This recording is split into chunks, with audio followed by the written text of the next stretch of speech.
Are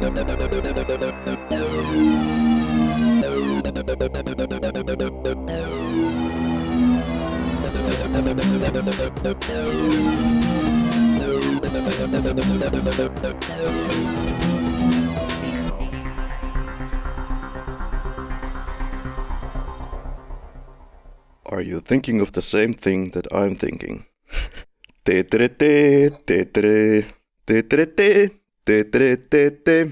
I'm the best singer of the world.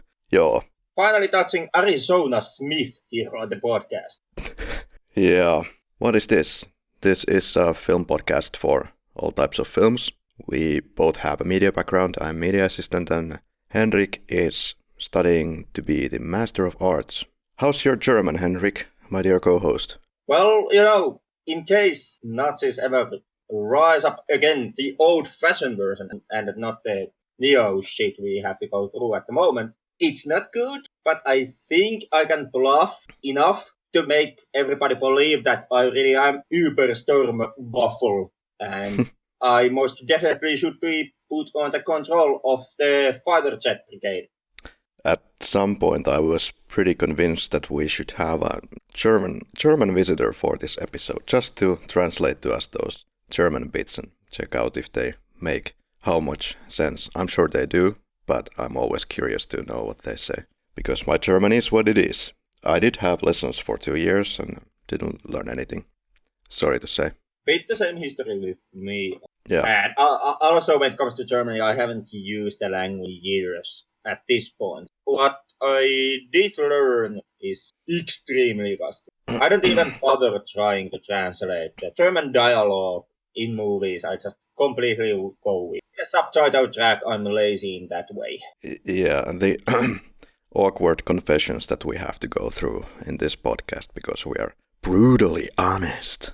This is, if nothing, self-humiliating experience doing these episodes. But I did learn this. Guten Tag. Välkommen, that's Swedish to save my ass.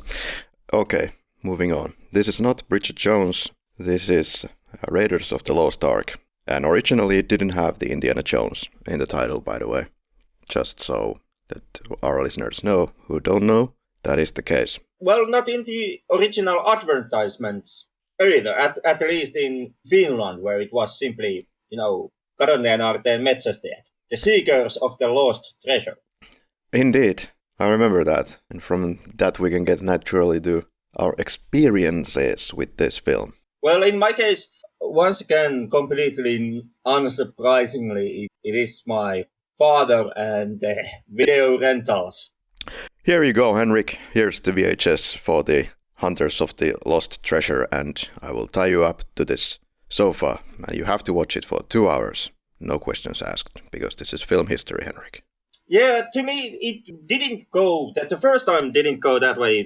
Originally, my father, who is a man of culture, did know who was Steven Spielberg and had heard about Raiders and did know something about indie. It was still a relatively new thing, especially in Finland. And, he simply rented it for himself out of curiosity to see what all the fuss was about. And I was allowed to watch the film with him. It wasn't one of those mandatory cinematic experiences that were forced upon me. And later on, the Finnish TV channel MTV3 had the habit of airing the Last Crusade during the Christmas time. It was every Christmas Eve that they would show the film, and they did that for years. And it became a habit or tradition in our household that me and my father would watch Crusade every Christmas Eve. So yeah, in my part, this is very influential film. Something that I can say I grew up with, or not Raiders in specific, but Indiana Jones altogether is something that really was a big part of my childhood. To a part where I had most of the comics that were printed, and I did have the rule book for the tabletop RPG, with which I did absolutely nothing because of my lack of English skills, but I did have it. I spent my childhood with indie to an extent as well. Once again, because in Herralla Hollola we had this stash of legendary VHS tapes recorded by whoever, but thank you for that. And it this VHS had a bunch of legendary films. One of them was Raiders of the Lost Ark. And I was completely hooked, especially with the snake scene in the middle parts of the film. It's terrifying. It left a lasting mark to me when I was 10 or 11 or so. I guess Indiana Jones franchise is one of those cases that for everyone who has not grown up in a complete barrel, at some point Indiana Jones has been the cause for the sudden interest in archaeology and the idea that, when I grow up, I most definitely want to be an archaeologist. Yeah, that's only one of the things that kind of influenced people to choose different career paths or paths. This has been inspirational to become an archaeologist. It has been inspirational to become a screenwriter, director, probably actor as well.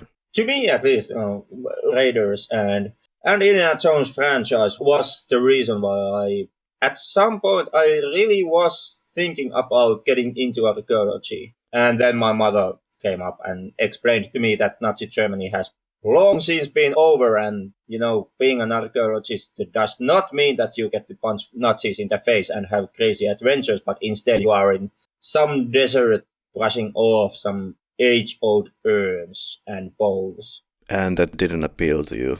Not the slightest. Okay.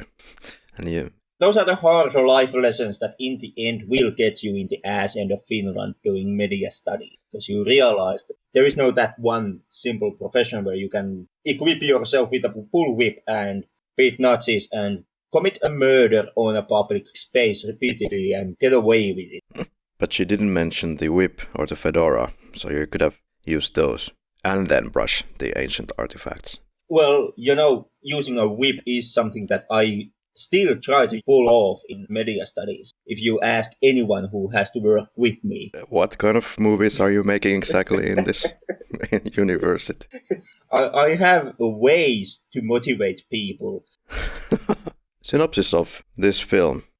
Well, the Nazis have gotten information about the location of the Ark of the Covenant, and Indiana Jones is sent to recover this artifact before the Nazis do. That pretty much is the entire film. Plot-wise, this is quite a simple case. Yeah, why did we choose it? Well, once again, I think it's me who chose it, but we haven't touched upon a Steven Spielberg film here, or anything that's related in any way to George Lucas, so essential viewing. Would you agree? I would. I mean, we did have talks that we should do the encounters from Spielberg at some time.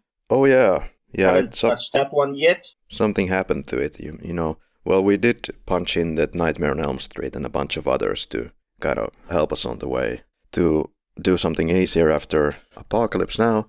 And I'm really happy to go through this film after something like Pretty Village, Pretty Flame, as amazing that film is.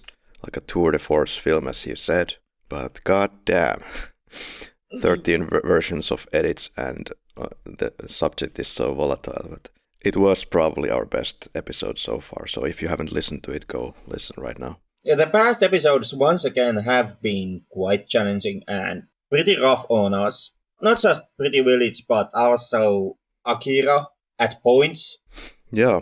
Went to a pretty hard territory for us to do an episode. So in many cases, now doing Raiders, which doesn't carry that much any deep symbolism or politically loaded context, is kind of almost like having a break. Like feels almost like being on a vacation now to do a simple film where there is some chauvinism and weird cultures in a franchise that has racist stereotypes and Christian imagery. But hey, in Riders, there's a lot of punching Nazis in the face. So in that sense, we are completely in clear. There is, and that's politically, of course, completely okay. Or actually, it's not. Neo-Nazis is an exception, I hear, but historical Nazis, that's fine. Historical Nazis are always fine. Basically, you can take a Nazi and drown him in his own sperm and still have the moral high ground because the dude was a Nazi. Yeah, just don't try it in California or Washington nowadays. History and background of this film.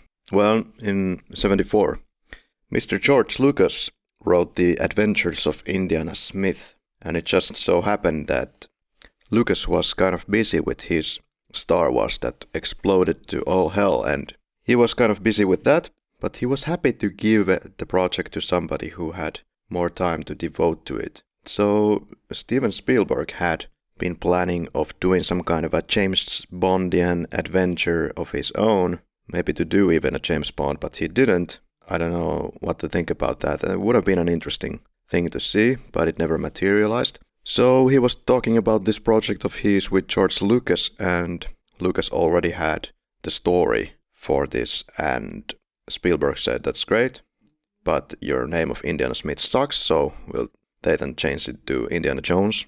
But also the Jones was a suggestion of Lucas, and that's how it basically came about. Yeah, as far as I understood, Lucas had tried to get the project off the ground with Philip Kaufman before approaching to Spielberg, but that was put on a hiatus when Kaufman was hired to direct the Clint Eastwood Western flick, The Outlaw Josie Wales. Okay. So this was something that Lucas had been kicking around for some time, but like so many times in Hollywood, people get into projects and calendars never match, and you don't get that open position to actually try to get off your latest, greatest project off the ground because you are so incredibly busy doing everything else. But, luckily for everyone, Lucas did meet up with Spielberg, and they ended up building sand castles. Because without that meeting, there might never be Indiana Jones, or not at least in the form that we have it today. Yeah, building sandcastles as a grown man. I don't know. Well, of course, if you're talented with that, that's probably a lot of fun. Yeah, talented. George Lucas did take part in building the castle, so I don't know. Sure thing. And Spielberg, well, he is extremely talented art-wise. Since from his childhood he had very strong memories of some things that happened there, like the tree that was outside of his window, I think, and it became very scary during the night time, and all kinds of these different visions that he later in different ways implemented into his films. Dear listeners, or Henrik, do you know who was actually first cast as the Indiana Jones? I have heard this. Yep. I'm hearing Pertti from the crowd. Correct, Pertti. Pertti just said that Tom Selleck was cast as Indy. Was he cast or was he considered? He was actually cast, but then he had some kind of engagements and had to fuck off. Yeah, unfortunately, Tom Selleck did have previous engagements. And Lucas even was kind of hesitant to throw in Ford for the role because he didn't want Harrison becoming kind of a stable name in his list of actors. Harrison had already done Han Solo in Star Wars, so Lucas was kind of afraid that Harrison becomes one of those names like Johnny Depp is to Tim Burton, and wanted to avoid that, and because of that was considering, for example, Tom Selleck for the role. I totally understand that, and I was thinking about that when I was watching this film again. I mean, you have Han Solo, you have Indiana Jones, later on you have Blade Runner. So he's kind of popping all over the place. But then again, he definitely fits for this role. Steven Spielberg was watching, was it an early cut of The Empire Strikes Back? And he was looking at Harrison Ford and thought that that's definitely our Indiana Jones. And having nothing against Tom Selleck as an actor, I quite do like the guy. I must kind of admit that I am quite happy that, Selleck did have other engagements and couldn't take the role. This, of course, being something that bugged the hell out of Selleck after he saw Riders. He was incredibly pissed. Was he? To his calendar for the fact that he had to skip on Raiders. Yeah. And this missing on all the Indiana Jones action, it ate up Tom Selleck so much that some years later he finally tried to have his chance on similar kind of a franchise with High Road to China. where you pretty much can actually see that this is Tom Selleck trying to get back on the chance and back on to make a film like Raiders. Okay. There is a lot of bridges that you can build between Star Wars and indie universe. For example, the canyon in the film is the same where R2-D2 is taken away in Star Wars.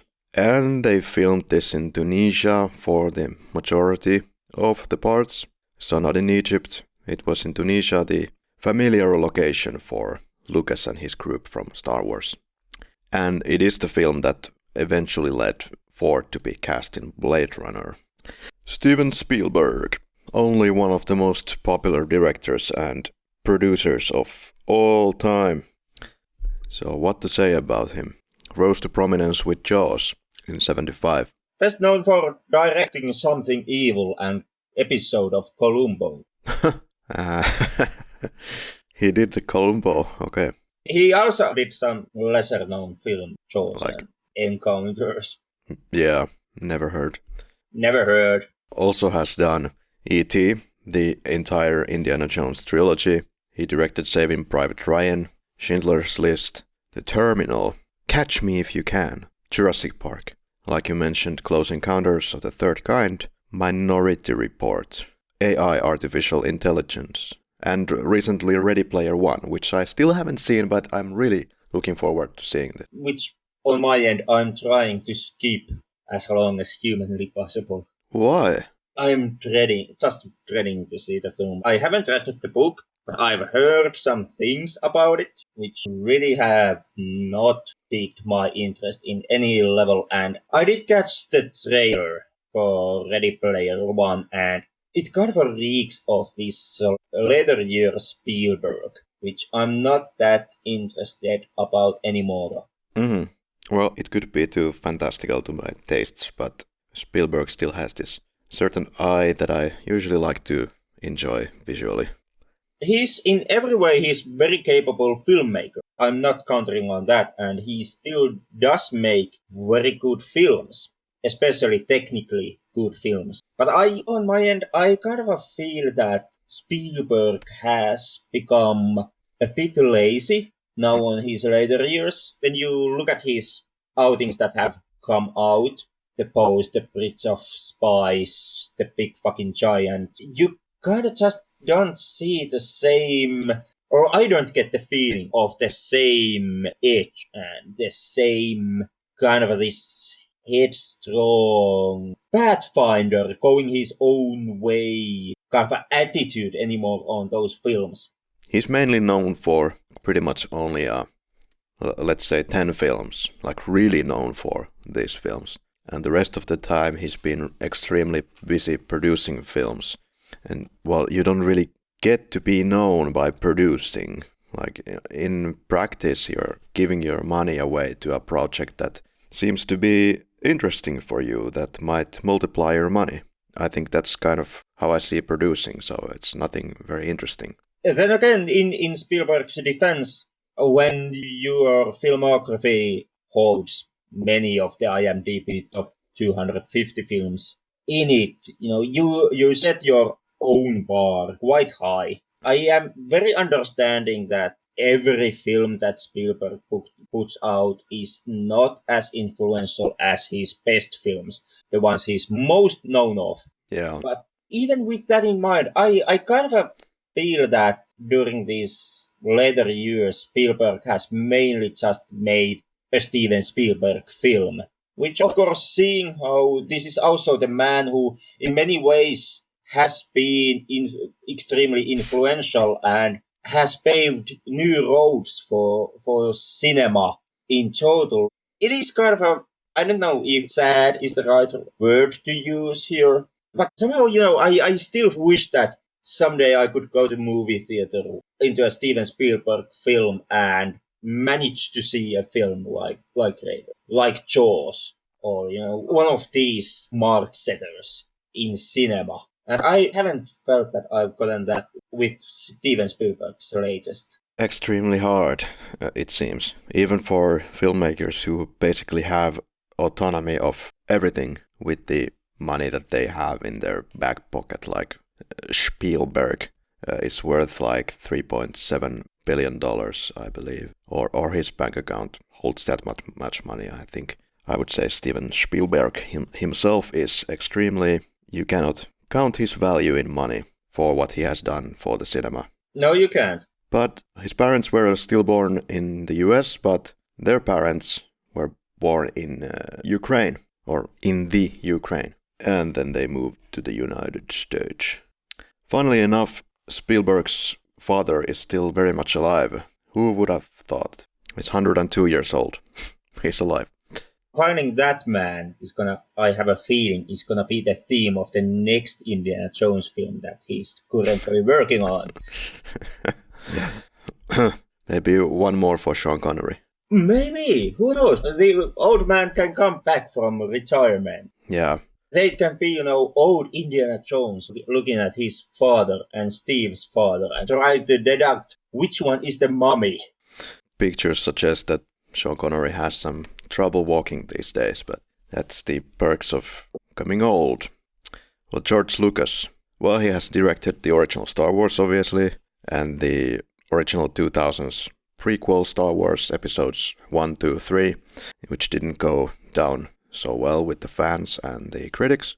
It's kind of like Lucas is best known for not directing such cinematic classics as The Empire Strikes Back, Return of the Jedi, the entire Indiana Jones franchise, Kagemusha, Citizen Kane, The Usual Suspects. Yeah, I mean, other than those few, he actually hasn't directed anything when it comes to feature films. Like, there's Star Wars, DHX 1138, and American Graffiti, and that's it. So he must be quite content with the insane success that he already got back in the 70s with Star Wars. I mean, surely he doesn't need to do anything. He has way more writing and producing credits to his name than directing credits, that's clear. And kind of interesting how, well, it's not surprising, but still, he has this enigmatic image and this epic name, and everybody knows George Lucas, even though he has just directed, 6 films.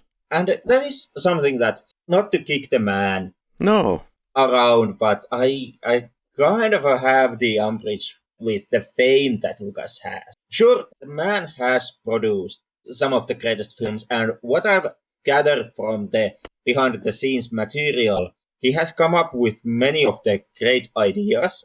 Like, for example, he did come up with the original idea for Raiders and the Indiana Jones films, and I come to understand that he was extremely influential and extremely large in his role to take part in making the films and working with Steven. And so he has done his part when it comes to the classic masterpieces like Star Wars and Indiana Jones. But quite often hear the defense given to Lucas how we should not be hard on Lucas when it comes to the prequel trilogy because Lucas made Star Wars, because Lucas made Indiana Jones.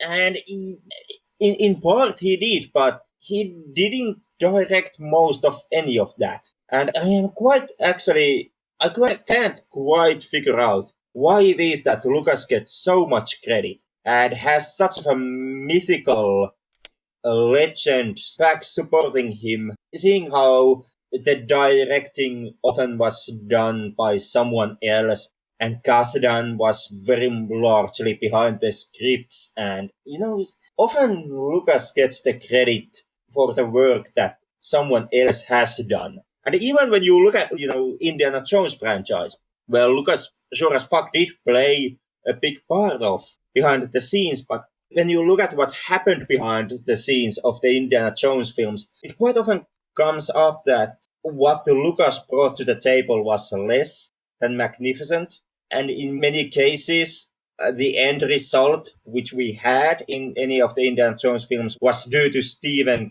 telling to Lucas to shut his mouth and telling him that his ideas are terrible. Like, to give you an example, making the Last Crusade to be a haunted house story. Then you have Steven telling Lucas that no, get the fuck out of the room with your haunted house bullshit. I'm giving you the Nazi castle in one scene, but that's all you are gonna get of this haunted house shit. Or, the toast around idea of Indiana Jones and the sorcererman from Mars, which also was shot down by Steven. And when it comes to the Kingdom of Crystal Skull, judging by the behind the scenes material, it appears that, or it very much looks like that the reason why we have the aliens in Crystal Skull is because Steven Spielberg eventually got too tired of telling George Lucas to shut his face and finally just let Lucas have his way when it came to plot ideas. Yeah, George Lucas and Steven Spielberg are like the Harry Saltzman and Albert R. Broccoli of their respective films, because George Lucas is also this kind of a guy who has these pretty grandiose and childish and incredibly crazy large ideas that may not fit in the film at all, but he just pulls this up and then he says that this must feature in the film, and Spielberg is being the kind of the sound of reason, like, come on, this is ridiculous, but you still have to put some of his ideas on the screen. Well, they are similar without the financial suicide of Harry Saltzman, basically. Lucas, I understand, is still doing fine and should be. Yeah, he has enough company clout behind him so that I believe that he has made already enough money from Star Wars alone to last at least 17 lifetimes. Yeah. Scene by scene, Henrik, are you ready? As ready as ever.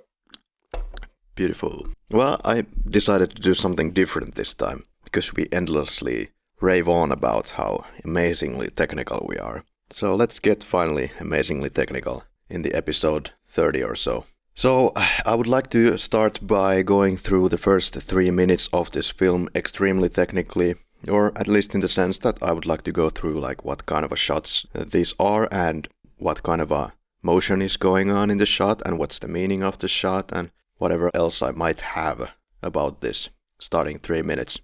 So I don't know what you're going to get off this, but maybe it will spark your interest in filmmaking or not. Probably not. But, to give you the structure of how this thing works right here and what you could read into it and so on and so forth. Okay. So we start with the Paramount logo, which then crossfades into a real mountain that looks like the Paramount mountain. So the first shot is a mid shot. It zooms out, it tilts to see the two goons that come after Indiana Jones. This first shot establishes the faces of the two goons, but we're not yet revealing the face of Indy. Next shot, walking. It's a full shot. It's a tracking shot. The meaning is to travel, and it kind of goes on a little bit longer here, the whole walking part, to display the starting titles. That's pretty much it. But the function of this shot is to see that people are walking indeed. And they are walking more in the next shot, which is a mid-shot, tracking shot, low angle. And then we have the third walking shot. It's a mid-shot, tracking shot. Meaning here is to show more travel and focus on the mysterious guy with the fedora. There's a focus on Indy. This happens when the titles say, and Denholm Elliott. And that's kind of the first part of the 3 minutes. The part 1 Paramount part, how I call it. Then there's the part 2 mural. Part 2 mural starts with establishing shot, as these parts usually start. So it's an establishing shot through the jungle. It's a long shot at our group. It's a tracking shot from high angle. Meaning is probably to show the might of the looming quality of the jungle. Jungle dominates over the actors. It's a new open area that they come to at this point. It introduces more of the play area where they are. So the people walk in the field. We look through the jungle trees. And the reason why it's a long shot, because it's a new type of an open area that they need to show to the audience. Possibly giving authority to the jungle over the people, because it's from a high angle. This shot, when the titles say Director of Photography. Then we have leg shot. More mysterious shots at Indy. It's a close-up, still shot, the camera is not moving pretty much. Adding mystery to Indy. Then at 1:15 we have an ass shot. the animal ass. It's a mid-shot, still shot at the moment when we have editor Michael Kahn on the screen. Meaning is to show that they tie up the ass and more traveling. 125, we cut to cutting of the branches. It's a close-up of one of the goons when he is cutting with the jungle knife. It's a still shot. Then we have 127, mural is revealed. Would you call it a mural or rock carving, or how would you call that? My take has always been that it's a statue of some sort. Statue, okay. I thought it but was... of course, it's hard to say since you only see the front side of it. Okay, so it's a close-up still shot of the shocked traveler now. And then we have at 130 the mural full shot. It's a still shot, camera not moving. 136, the two goons in the same camera angle. It's first like a medium long shot, which is like cutting the character around the middle of the legs. And then it moves to medium shot, which cuts the person around the waist. And it's a still shot, as most of these are. Probably also practical reasons, because it's a jungle. How many tracking shots are you gonna get? At this shot, we see them approaching the carving, surprised, and coming to the scene of interest. 139, we have a mural full shot / two shot. Two shot meaning there are two people in the shot. It's a still shot, still being surprised by the mural. 149, goons from the front. It's a medium shot, which becomes a medium close-up and a two shot. That basically ends the part 2, mural or rock carving. And we move on to part 3, river. Why? Because at this point they're crossing the river at 152. And we have again like an establishing shot. It's a long shot. We just see when they cross the river. So we're entering kind of a new area and a new point of interest after the surprise of the rock carving. So 202, goons walk and they see the arrow in the tree. And first it's a medium long shot, and then the goons come to the camera, so it's a close-up, and then moves on to a wide shot when we see Indiana Jones walking away. It is a slight tracking shot. 240, wide shot, tracking shot, Indy taken from the back, adding to the mysticity of the character. 244 at the text, the TG, the titles, South America, 1936. You have a wide shot, tracking shot. 248, arrival to the river. It's a medium long shot, still shot. And 251, handing the map to Indy. It's a close-up of the hand. And moving on to medium close-up of the goon. 257, goon is staring at map. Medium shot of goon / close-up of the map. 305, goon before drawing a gun. Close-up on the goon. Then 308, drawing the gun, close-up of gun. 310, Indy's silhouette is in the screen. It's a close-up. 311, goon raising the gun, close-up. So now you get the increased amount of close-ups. So first, we usually start with like establishing shot, wide shots, long shots, and then we get closer and closer as the action intensifies, as it does. Now it's of course plenty of like super short cuts, one after the other. So 312, it's Indy's whip on the screen, close-up, and 312 again, Indy's whip in the air, close-up. 313, Indy's whip once again, it's close-up, and kind of a cowboy shot of the goon. Cowboy shot is like a cut usually shown in westerns, and it means that they are giving more space. It's a little bit wider than medium shot. The cowboy shot is wider than the medium shot. It's a little bit lower to the legs, because the reason is to show the gun that they have in their holster and gives, breathing space for that. Then 313, Indy's whip and Indy in a wide shot or full shot. 314, goon in a close-up. 315, gun drops to water, kind of a full shot of the gun. 315, goon escapes, close-up. 320, Indy is revealed in a close-up. 324, goon runs, medium long shot. 324, other goon looks at Indy, surprised, medium shot. 327, Indy close-up. And after this, the tension escapes the moment and they move on to the cave. That's the notes from that. Nothing that special, but as you can see, there's a shit ton of things going on, and I didn't even get into the music or the sound effects. and how they would intensify or play along with the scenes. Yeah.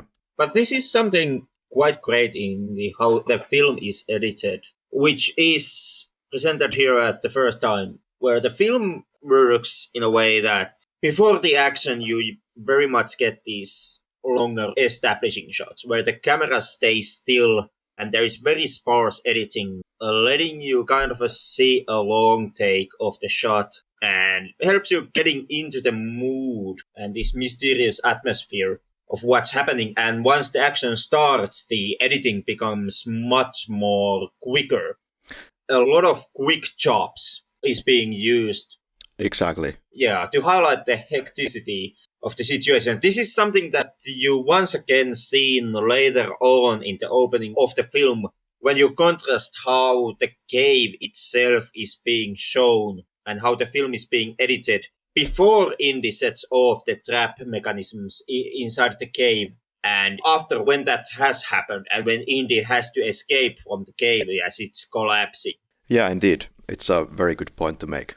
So not only the camera angles get more closer to the subject, but you get like more sped up cutting. Yeah, you have your John Williams also intensifying at the same moments. It is all of the many factors of filmmaking working in pretty much in perfect harmony with each other. Yeah. Creating moments that, since they are so kind of different from how the film has played out until the action breaks out, the action itself feels extremely intense throughout the movie. Yeah, and if there would be anything I would criticize in these shots, it's not exactly obvious for you when you watch it on the first go for this episode. At least I didn't really pay attention, but in the very first shot with the Paramount logo and then crossfading to the jungle, the shot ends with introducing of the goons, and the other goon is a little bit taller than the other one.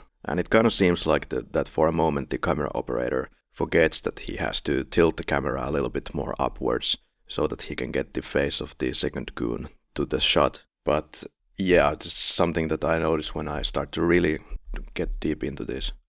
But overall, yeah, like the first shot, there's a lot going on, a lot of planning involved, and pretty solid stuff. This helps to explain exactly why Raiders has become so influential film. Yeah, I actually read that that the inspiration for the cave scene was coming from Uncle Scrooge comics, and I definitely see it. And no wonder that I so liked this film when I watched it as a kid, because I've always been like a huge Donald Duck, Uncle Scrooge, Walt Disney comics type of guy. So you can see all of that, like this impossible mechanics at work getting their energy from who knows what, like Kali's endless rage energy. There is a lot in the opening that indeed does draw from old Donald Ducks or Uncle Scrooge comics. Yeah. In particular being the case being the Carl Parks story, The Seven Cities of Cipolla. Oh yeah, good pick to note here. But there is like the most obvious similarity is indeed the giant boulder that Indy must escape. But also if you contrast the ancient relic which they are after in the Seven Cities of Cipolla story, this rare statue, and you look at it and then you look at the golden idol in Raiders, it's not one-on-one, but you can spot some similarities between the two if you pay close attention. There's a lot of humor, of course, going on in this film. When they have the whip and the other guy is going through the void, the drop, he catches Indy and then basically hugs him because of he's terrified and whatnot. And on top of that, I do love how well the movie does its cinematic storytelling throughout the film, but how it starts off incredibly strong in Raiders. From the moment they enter the cave, the cinematography really sets up the theme and the feeling of the film and the universe where the film takes place. And to hunker back to the scene where Indy, for example, meets the spiked corpse of Forrestal, who went into the cave system before Indy. From that scene alone, you kind of get the rough feeling about this subculture of treasure hunters and how they take part in these incredibly dangerous journeys and how they all kind of know each other in the professional circles. And you get this world building in that one scene alone, where you get these rough ideas about these mercenary archaeologists and how they exist in the film's universe. And it does not go, however, overboard with its ideas in a way that the ideas that it presents are quite simple enough that you can get away with these loose introductions without explaining to a point who they are and how they conduct their business and other such stuff. And you also don't get the other famous sin that often plagues movies like Raiders, where they try to hammer in so much kind of this open-ended material, mystical prophecies and the chosen one narratives and what else. The film comes bogged down with them, and you all start to kind of hope that they would actually go into more detail, trying to explain that what are all these concepts that the film just name drops and never delves deeper into. Looking especially cases like for example, The Mummy 2, the Scorpion King film, which tried to pull off the similar kind of a stunt, giving you rough ideas around the characters and the mythology of the universe and how the film's universe works, but never name-dropped so much stuff that you started to want more explanation on everything that was name-dropped to you, and the film never delved deep enough into the concepts that it provoked. Yeah, now when I'm looking at this scene, I remember being even slightly disappointed by the rest of the film, or at least the middle parts of the film, because this opening scene is so strong that I wanted as a kid to see even more this kind of a cave dwelling and going past this kind of alarm points and hunting for missing artifacts. I mean, you could even just do a film about that, basically, being in the cave and watching out for your life. But it's a hell of an introduction for this character, and definitely not saying that the rest of the film is inferior. It's just so strong and can't imagine a better starting point. And if we go by, Temple of Doom, neither could the franchise. To get into an opening this strong, I would say that The Last Crusade managed to nail it. But for example, in the Temple of Doom opening, even though it is very strong and it is, in my opinion, it's very well done opening, it still is not quite as high as it is in Raiders.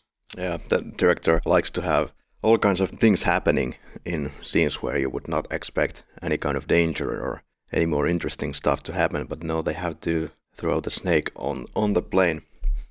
You always have these things happening. That's a sign of a good director. The same thing actually repeats in so many places. For example, the bar scene, which we get later on. But in the bar scene, which would be kind of a boring scene in itself, just people talking.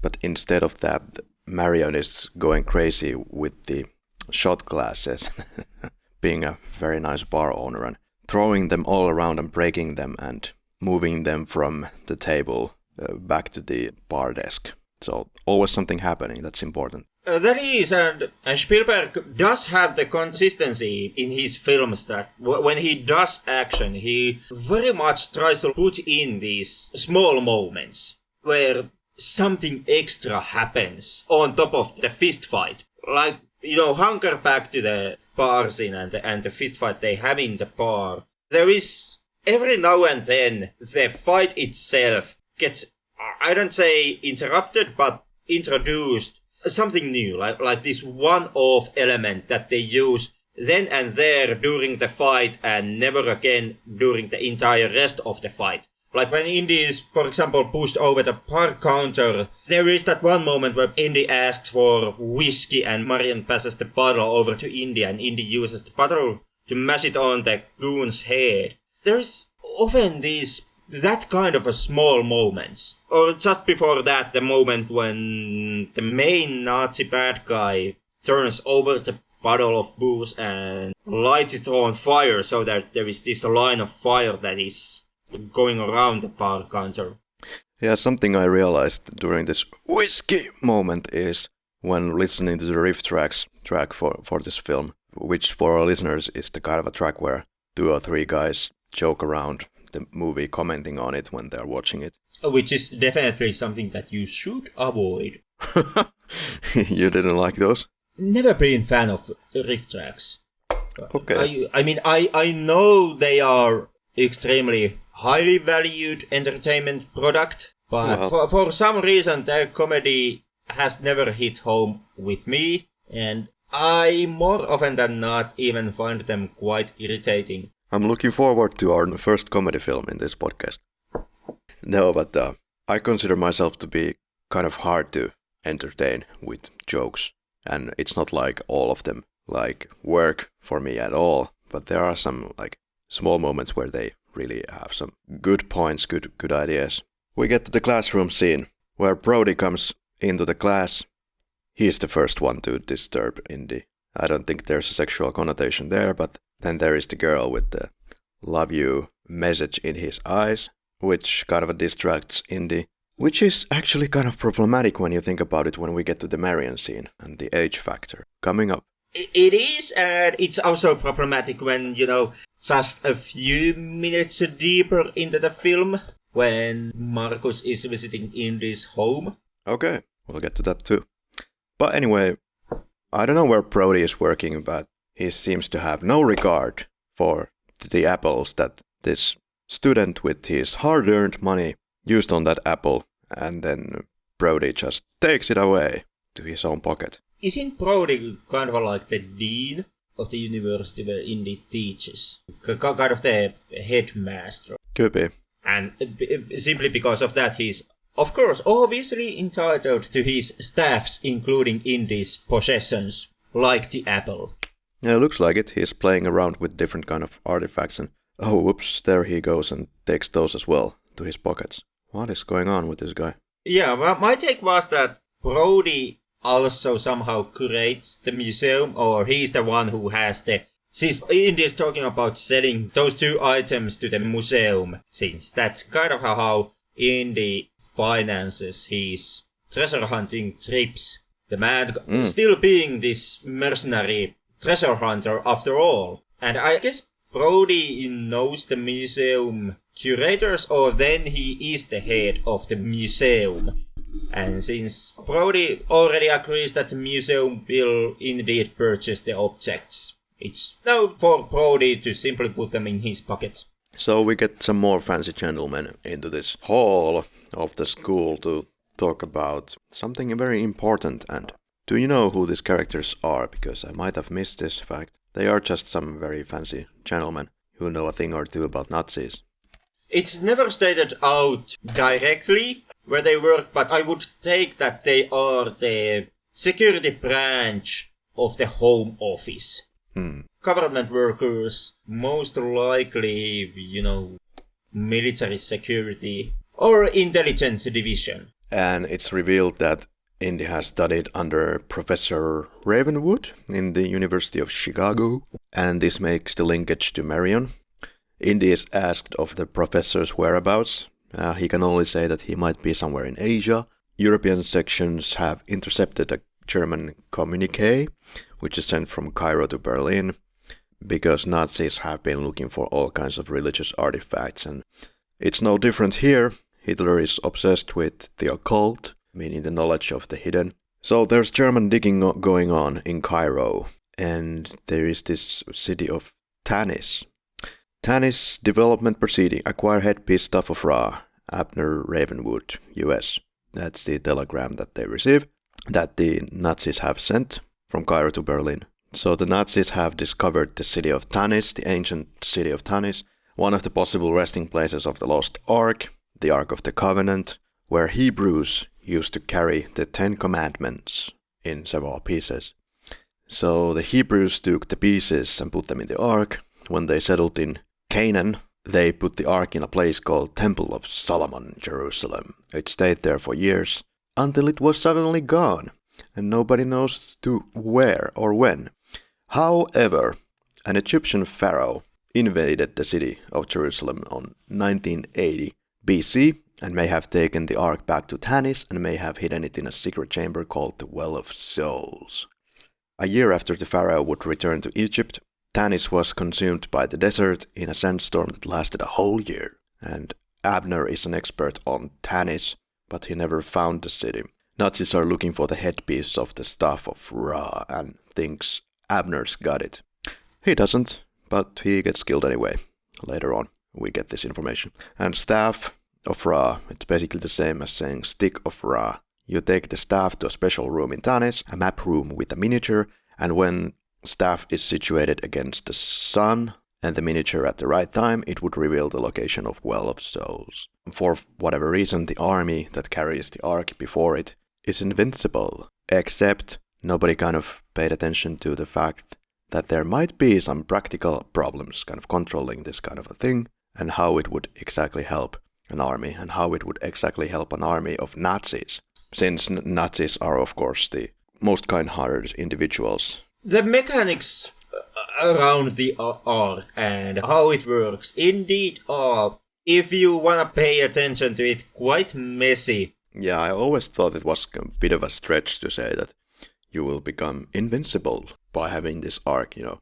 Talk about cutting some corners there, but it's a film. Yeah, I don't have a problem with the notion that the Ark will make you invincible. Especially seeing later on in the film of what kind of powers the Ark holds within it. But there is that one scene where they first show the Ark manifesting its power when it kills the rat when they are transporting the Ark by ship.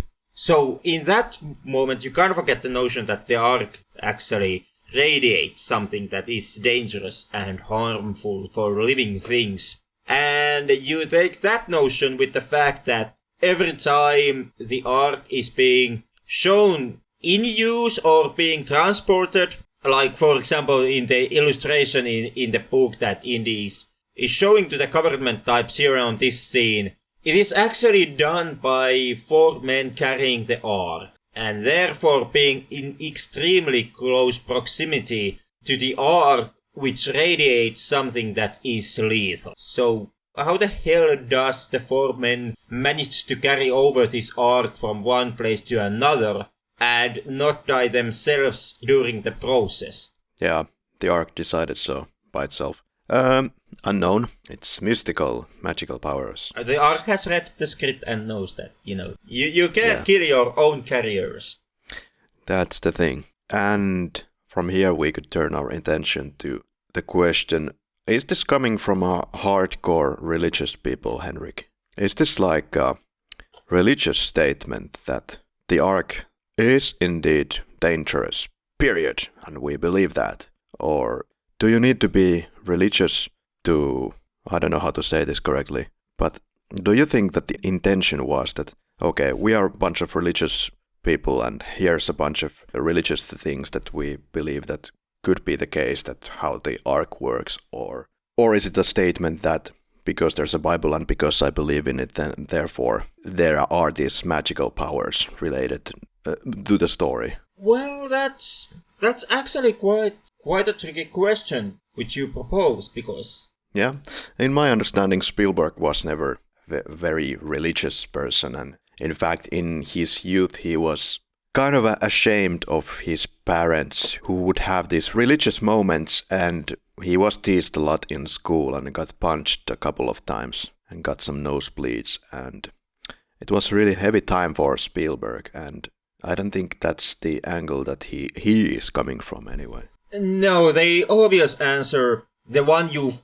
kind of first come into, is, in my opinion, of course no. Yeah. Since in its core, even though Riders does borrow extremely lot from Christian mythology, but Riders also, in its heart, Riders and the entire Indiana Jones franchise is pulp adventures put on the screen. And, well, first of all, pulp adventures themselves are a format of media that quite often does take these shortcuts, where they, for example, introduce something mythical and make the case that it has power. So like for example here, there is the Ark of Covenant, and whoever carries the Ark is invincible. And it never goes too much into detail how, why, or anything like that. The Ark in itself is simply a MacGuffin, and true to the genre, it's very kind of a simple MacGuffin at that. Yeah. You see the Ark do a bunch of shit, but you're never actually given the full explanation even on the matter what it exactly is, what the Ark does, and why the Ark operates like it does. Well, it certainly is a working MacGuffin, and definitely much better MacGuffin than what you have in the Crystal Skull. Yeah, it is. And in many ways, writers does not need a full explanation on how the Ark works. No, Henrik, but do you think this film kind of loses the full enjoyment of it if you do not believe, if you're not a man of, or woman of faith?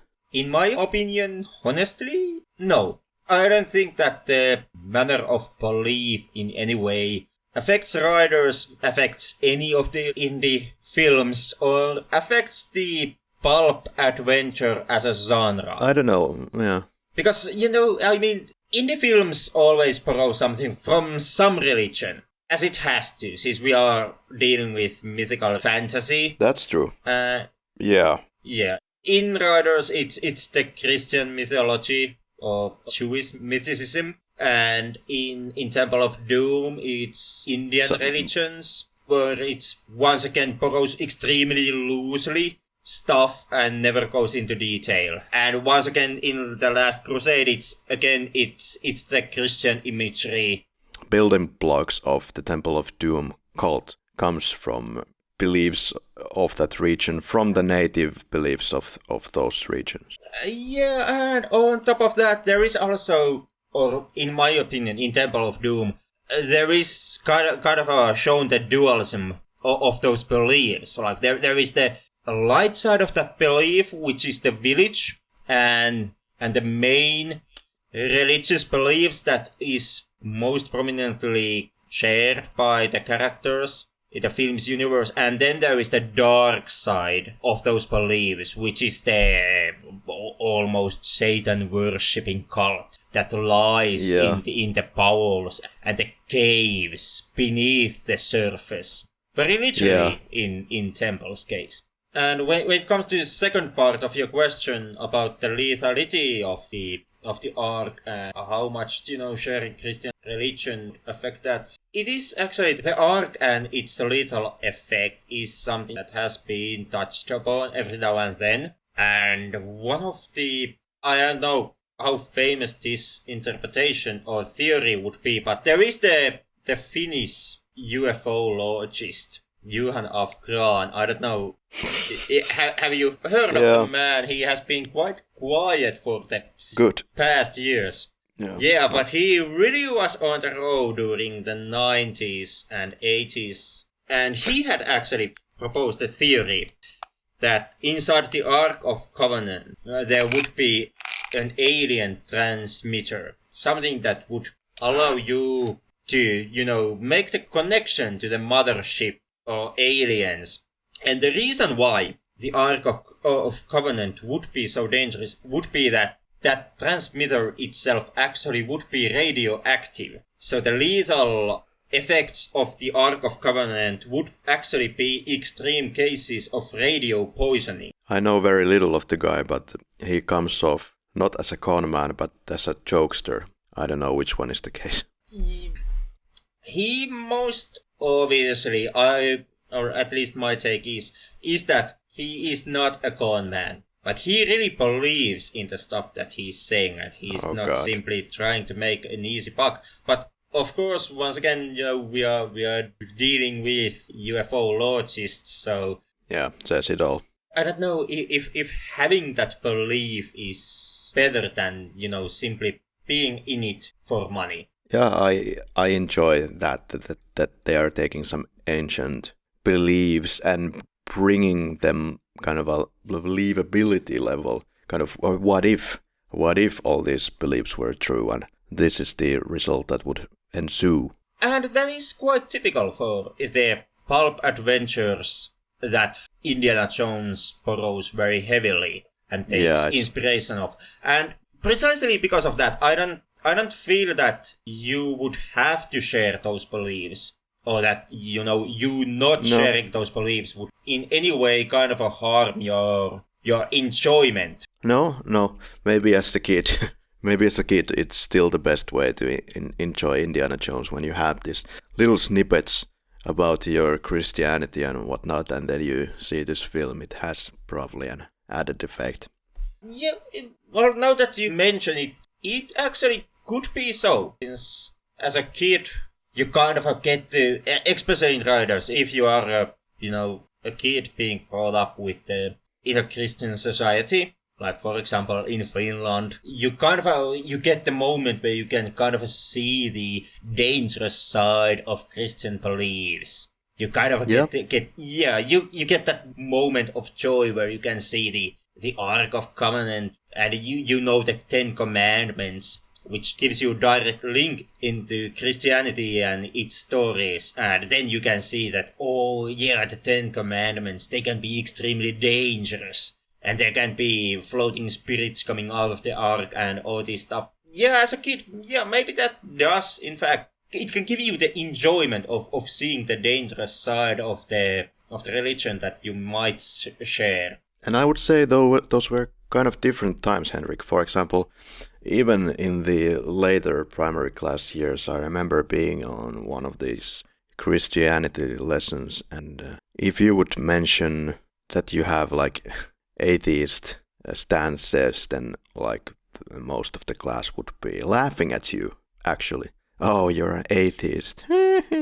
Today, I wouldn't say so. My experiences were not that necessarily be laughed at in the school where I went, but I too did face very strong opposition, very strong teaching the Christian imagery and the Bible. Yeah, like what was the stuff that we had to go through, or had to. I didn't really mind, but we did have, for example, these classes where we were asked to choose one Christian story. Like we had several, and we were divided into small groups, and every group did choose one. Like, for example, when Jesus splits the atom, you were saying. Basically, yeah. It's the how many fishes and how many breads was it, and feeds the whole crowd. And so each group would pick one story like that, and then would do a small play about that story.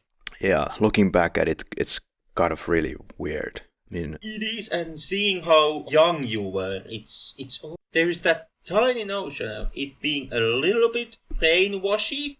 Maybe. Yeah, maybe. Yeah. And the kind of the not having the open discussion attitude. I mean, I think I would have respected the lessons, the classes way more if there would have been like an open discussion, like, okay, you don't have to believe in it, and that's not necessarily how it is. But it was always like, it is like this, and that's it. And, well, I remember myself enjoying most of the moments when we were talking about many different religions. And there the attitudes were kind of more neutral, like, okay, this is this religion, and that's how this works for them, and this is that, and that's ours, and, but to give such of an emphasis only for our religion and being religious about it, in fact, and it's out of proportion.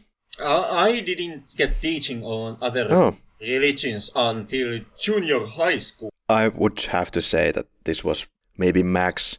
What we were taught about different religions was max, like almost nothing. Okay, because in my primary school, we spent our religion classes actually going through the Bible and learning how to navigate the Bible and how find specific texts from the Bible. Okay, well, that's highly more interesting than just going through the educational books, I would say, because I got a really broken and distorted and messy picture of the whole Bible when I was having those primary school classes.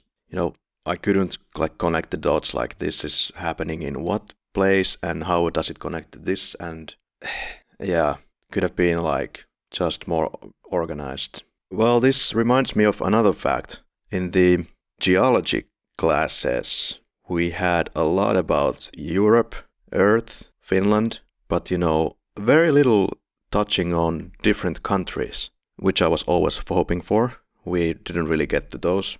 And there was a huge section in the books about the planets and the universe and Milky Way. And I was waiting for the whole year that we get to those points. And guess what? We get to that, and then our teacher is like, okay, and these are the planets, and let's make a test subject on the planets that you remember them, and okay, now you know in which order to list the planets, and now let's move on. That's it. You kind of noticed that at that point that Finland does not have a space program.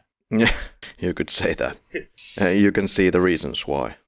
Well, we got to the bar scene, and as mentioned, the shot glasses take so much abuse from Marion. She doesn't care about her glasses, and Indiana Jones is there to get the artifact from Marion, but he doesn't get it. Marion says, come back tomorrow. Indiana Jones goes away, but actually returns, for God knows why, but he does, and during that time already the Gestapo group is there in full force, destroying the entire bar. Thought makes the notion that your fire is dying here, but exactly it isn't at all. But anyway. Maybe he was referencing the fire between Indy and Marion, which they shared all those years ago. 10 to be exact, when she was in love and it was wrong. Oh boy. Yeah, let's get to that. Well, Marion was in love, and so young.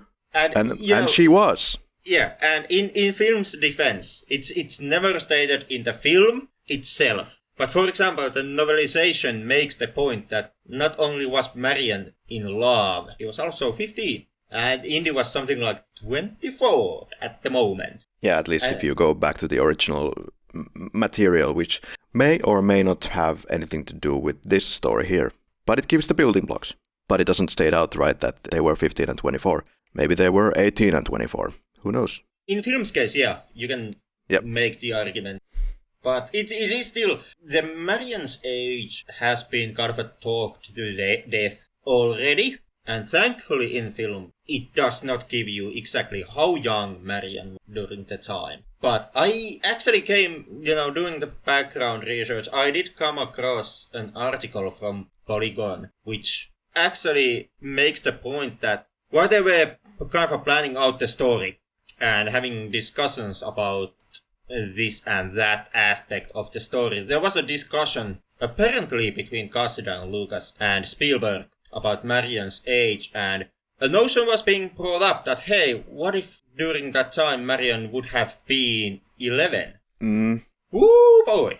Okay, but she probably wasn't, so. Well, no, I mean, even in those discussions, they eventually end up in the notion of 15. But you can kind of see the troubling waters rise up already. I mean, even toying around with the idea. Yeah, but with the age of 11. Yeah. Well, I mean, can you see the moment when Lucas is giving his input on riders? And this also, to take it back on some of the more previous scenes in the film, or to take it back into that scene which you mentioned, the Coed kind of sending the I love you message to Indy. In the same way, in the novelization, when Brody comes to visit Indy, and I've come to understand that they also originally, they did film it, but they did cut a few frames off. But during that moment, Indy is putting on his bathrobe, or he's wearing it, and the reason for that one is the fact that Indy is actually having sex with one of his co-eds at the moment when Brody comes for the visit. For the love of God. Yep. Thankfully also that is not in the film. Yeah, perfectly good that it did not make the final cut. But it was planned. I've come to understand that it is in the novelization, And I also have heard that they did actually shoot the scene in the fashion that you would have seen the co-ed there in this flat. Oh god, I know that Spielberg had some ideas about this character, that it should be very Bondian, like a playboy, and having lots of girls during this film, so it could even very much be a Spielberg decision to have these connotations. It could be. It would tie into that Spielberg not having this chance of making a Bond, and wanting to, because of that, wanting to make Indiana Jones more of a playboy. But yeah, it's extremely troubling. But I have to say that that whole extreme playboy side would have been really unnecessary, because there's so many qualities already to Indiana Jones. He's an archaeologist, he's a teacher. It's already enough. You don't need to add any of these things in it. No, and with all that playboyism not being in the film, I think that the scene where Indy gets the I love you message, it works better. Because now it's so that Indy is seen feeling uncomfortable and being kind of like, how should I react to this situation back at the classroom? But would he actually have sex with the co-eds in the film? It would kind of change the feeling of that scene. It is such that Indy just as well might just be looking at, where he's going to get tail next. Something about the production of the film. This was never meant to be actually anything extremely fancy or something that you would never forget, a kind of a incredible cinema. This was just supposed to be a Spielberg B-movie that would be a lot of fun for the viewers, and it was actually his passion to shoot this film under budget and under schedule. And he succeeded. He had experiences where everything would go over budget, as they usually do, and kind of the whole production going would not be under control, but here he wanted to prove that yes, you can do this film with a relatively little amount of money and still get great results. And they didn't take so many takes for this film, and Spielberg did make the notion that in the editing booth there might have been one or two occasions where he was like kind of regretting that, in a sense, like I don't have enough material here to connect that well with this transition to here, and but on the other hand, it definitely makes your choices simpler. You have this and that, and that's all. You have to make it work right there. And I'm not aware that this movie would have been gone to reshoots for any purpose, so they still had enough material to make it work. Spielberg notably was extremely worried about the budget when it came to Raiders, since the 3 of his previous films went famously over budget. And this was the time period when the budgets were kind of all over the place, and the directors very often went over budget. And previously that had not been such of a big problem for Spielberg, since both Jaws and The Close Encounters did end up making quite a lot of profit, even though the budget did not hold up. Yeah, they almost closed the Jaws production at some point, but Spielberg persevered and made it work. Yeah, but unfortunately his third film before Riders, the 1941, also went over budget, and on top of that it did flop in cinema. So in many ways, when it came to Riders, Spielberg was in the position where he also, not only did he want to prove, but he also kind of had to prove that he can stay on budget or even go below it. So he had to show others that he can also be economically wise big for a director. Yeah, not sure how well that worked in the future, but it worked here.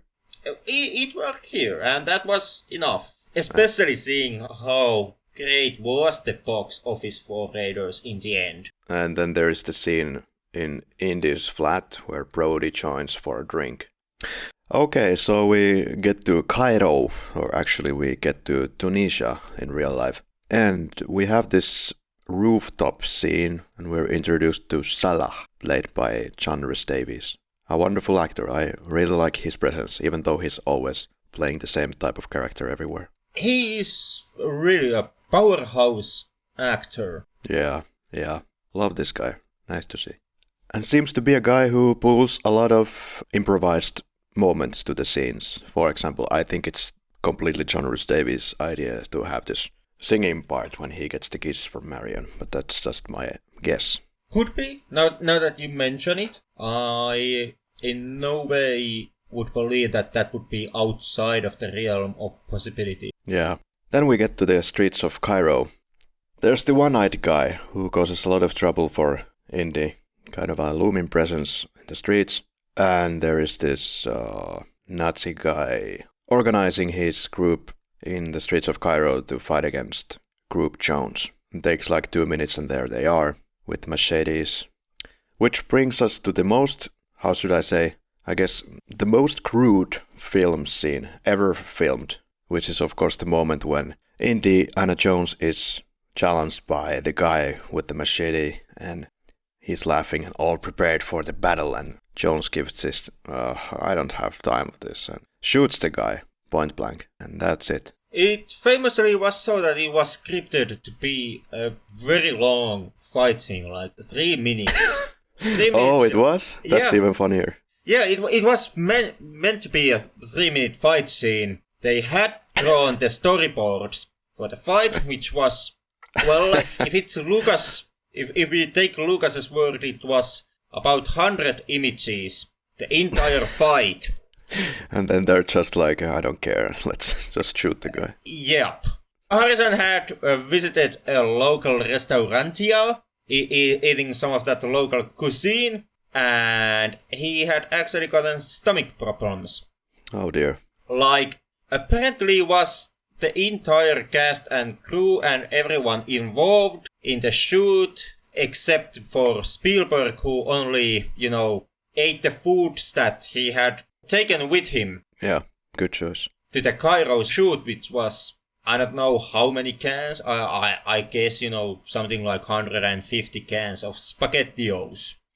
But outside of Spielberg, at some point, relatively everyone involved in the film process had their share of stomach problems. But yeah, during this scene, it was Harrison's turn. And Harrison really was not feeling the 3-minute fight scene. So, in the act of desperation, he proposed to Spielberg that what if he just shoots the guy then and there. And Spielberg got enthusiastic about the possibility, and yeah, that's how that scene actually came to be. Okay, what a story.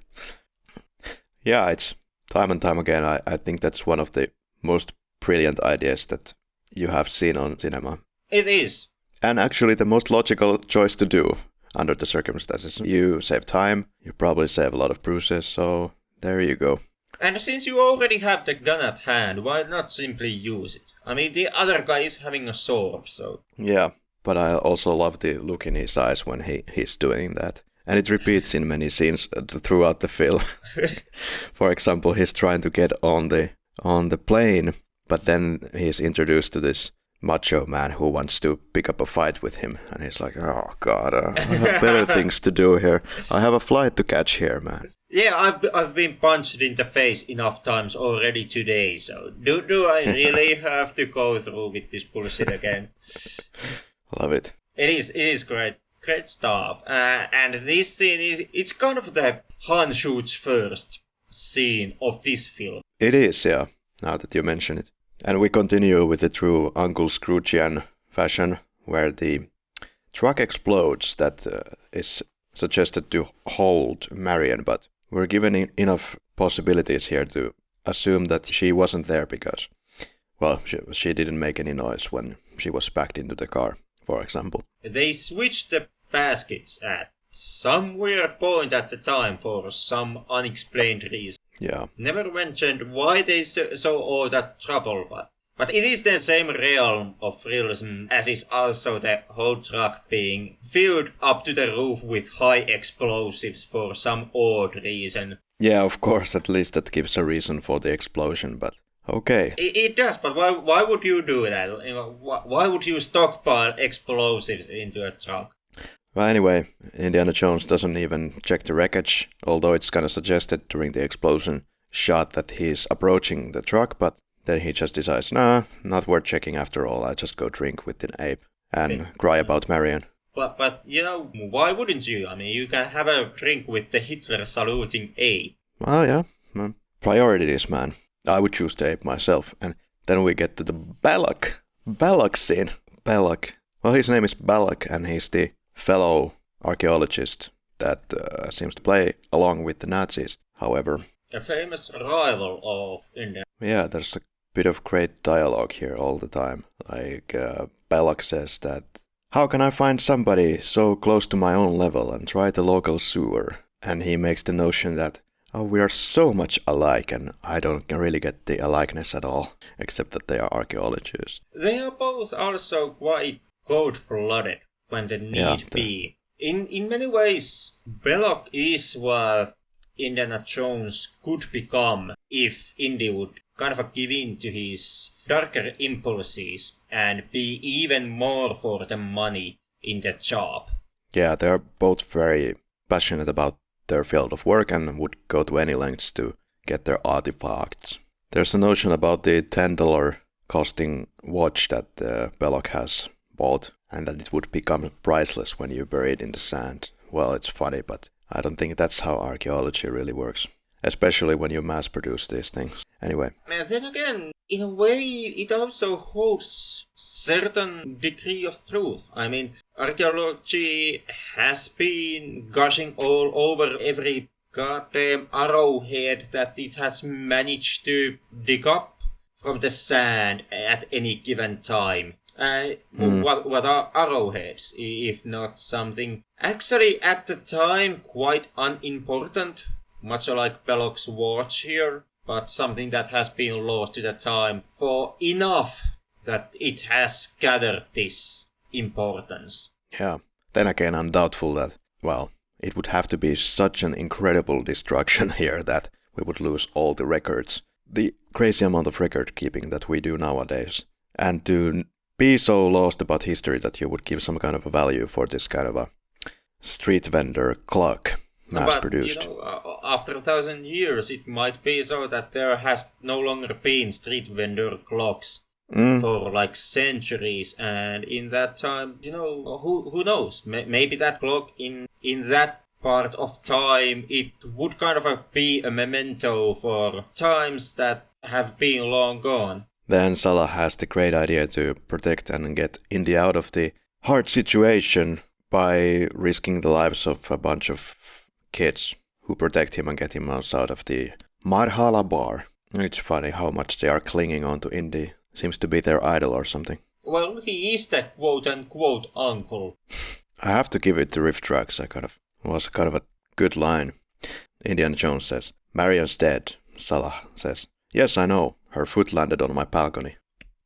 0 laughs given from Henrik. Still, riff tracks still not gathering any love from me. Darn. Then we are at Salah's flat. Fortune teller with the high helium voice says, come, come, come.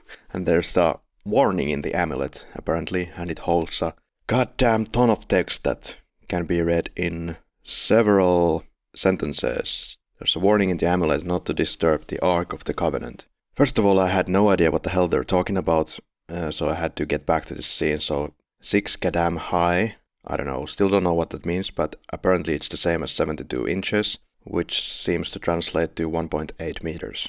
That's not a lot. And then they say, you take back 1 kadam, which I guess means that you reduce it to 5 kadams, so it's shorter, I guess, to honor the Hebrew god whose ark this is. So it's supposed to be some kind of a map, I guess, to give the distance where the Well of Souls is. And the headpiece has markings only on one side. Well, I don't know, still don't know what the hell they're talking about. But I guess it's kind of making the notion that Thoth has the other side of that emblem, and he doesn't have in his hand the information that is crucial. So Belloc's staff is too long, and hence they're digging in the wrong place. So then you reduce it to 5 kadam length, So what's that then? Like, let's say 1.5 meters. So is there only that much of a difference where they're digging versus where Indy is going to dig? I don't get it. But, movies. It's kind of hard to say without really knowing how the map room works. After some bad dates, we get to the desert where they're digging. Marion appears, so better leave her behind. Not worth taking her out of the tent, because it would make too much noise in the perimeter. Well, it would make Belloc and the other guys see the trouble of going after Marion and trying to re-find her, which, of course, could lead into them finding Indy. I'm just saying that if you dress like she does and go just on the streets of Cairo, she will be in trouble in no time. I'm taking no part and no side on this conversation. I'm still holding my breath, after the Bosnia episode. So no, thank you. Why? Don't you want to get into this war? I'm not juggling with this politically correct grenade. Oh, what a shame. How about we just talk also about the fact that they are digging for an item that is important to Christians, and the Muslims are digging up that Christian item? Or how about the fact that Salah also is supporting Indiana Jones in this quest, even though he's supposed to be a Muslim, right? Well, how would you like to dig into that? Not only that, but digging also up the artifact that is important for the Jewish people. Yeah. Whoa. Okay, moving on from this territory. Well, we see Todd with the hand marking that he got in the bar, and Todd mispronounces Heil Hitler. Should be Heil, of course. Well, Indy goes inside. Which room is this exactly? Just the map room. And the next one is the Well of Souls, yeah? Yeah, the room with the staff is the map room. The next one, the snake pit, is the Well of Souls. So Indy goes to the map room, has a handy dictionary with him to check out what all these markings mean, and then it's clear as day. Aha, it's right here. It means something, and he's really excited about it, but we don't know as an audience what the hell it is. But it's not important. He uses the shtick, and I just noticed that the Germans have written something on the pyramid in the middle of the whole miniature. It says something like Nicht stören. Precisely, Nicht stören. Do not bother. That's the translation, more or less. But why the hell would you write it on the... what the hell? And it's even blocked by these small fences. Here it gets a little weird.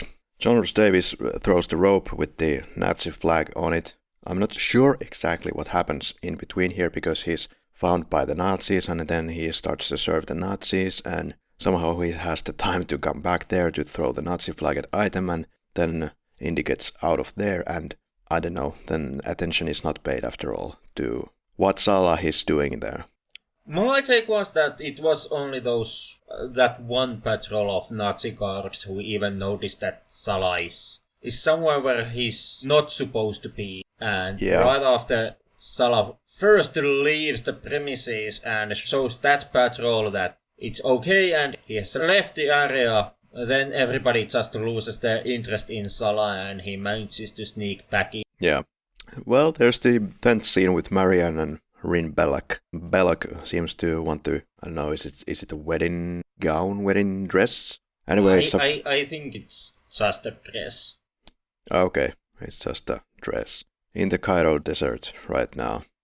Well, the mosque is not too far, only 3 weeks away, as the Belloc uses this weird measure of distance. 3 weeks to every direction. Pure sand.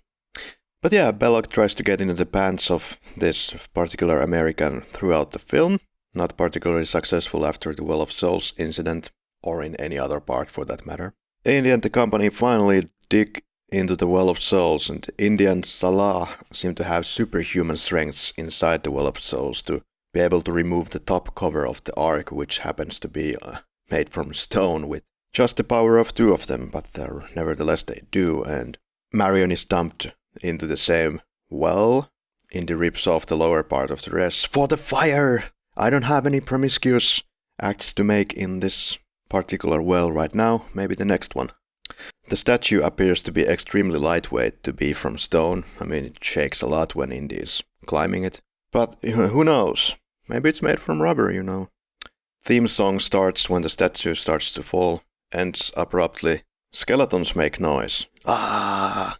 A snake is coming from the mouth of the skeleton, one of the skeletons. It's extremely gross and very well carved into my memory from those childhood years. Luckily enough, they have a extremely easy block that they can just simply push away. I think they weren't even digging from this particular region, but this is out in the open now, and they push it away and get out of the snake pit. The aforementioned airplane flight in desert happens. It's basically an airplane flight for nothing. They never take the airplane. And as mentioned, I love the Indy's expression when let's just call it Turbo Man. This Turbo Man is vehemently asking for a fight, and Indy says, okay, smack you later, but he has to smack right now. Salah, Indy and Marion at the desert after explosions. Indy says, get back to Cairo, get us some transport to England, by boat, plane or anything, and makes the notion that, how? I don't know, I'm making this up as I go. And kind of what I have also thought that it's kind of probably how the scriptwriter feels at this moment. Could be, very much. Seeing how the film itself kind of moves from action set piece to action set piece. Yeah. I mean, what was the point of this airport explosion? Just to have some fun. Well, basically, yeah. You did get one kick-ass fight scene. Yeah, I guess they were trying to get into the airplane, but it didn't quite work out. That was the point. I guess that was the original plan, to hijack the airplane and use it to escape. But then they ditched the airplane immediately after the Nazis noticed their presence at the airport, and after Indy manages to feed the Turbo Man to the propellers of the plane. Yeah. But seeing how prominent figure Indy is in Raiders, it's kind of surprising to see how often Indy's plans simply goes to hell. Yeah, he doesn't really have the upper hand most of the time here, I would say. And that's something that kind of follows Indy throughout the entire franchise. He's a character who more often than not actually is in disadvantage in any given situation. Indy is a character who does not manage to get the upper hand that often in his adventures, and he still does very headstrongly push forward and keep fighting. Yeah, that's a good point, because thankfully Indiana Jones is kind of a more physical hero, and even during the tough times he doesn't give up the fight physically. He is always there trying to get out of this murky situation.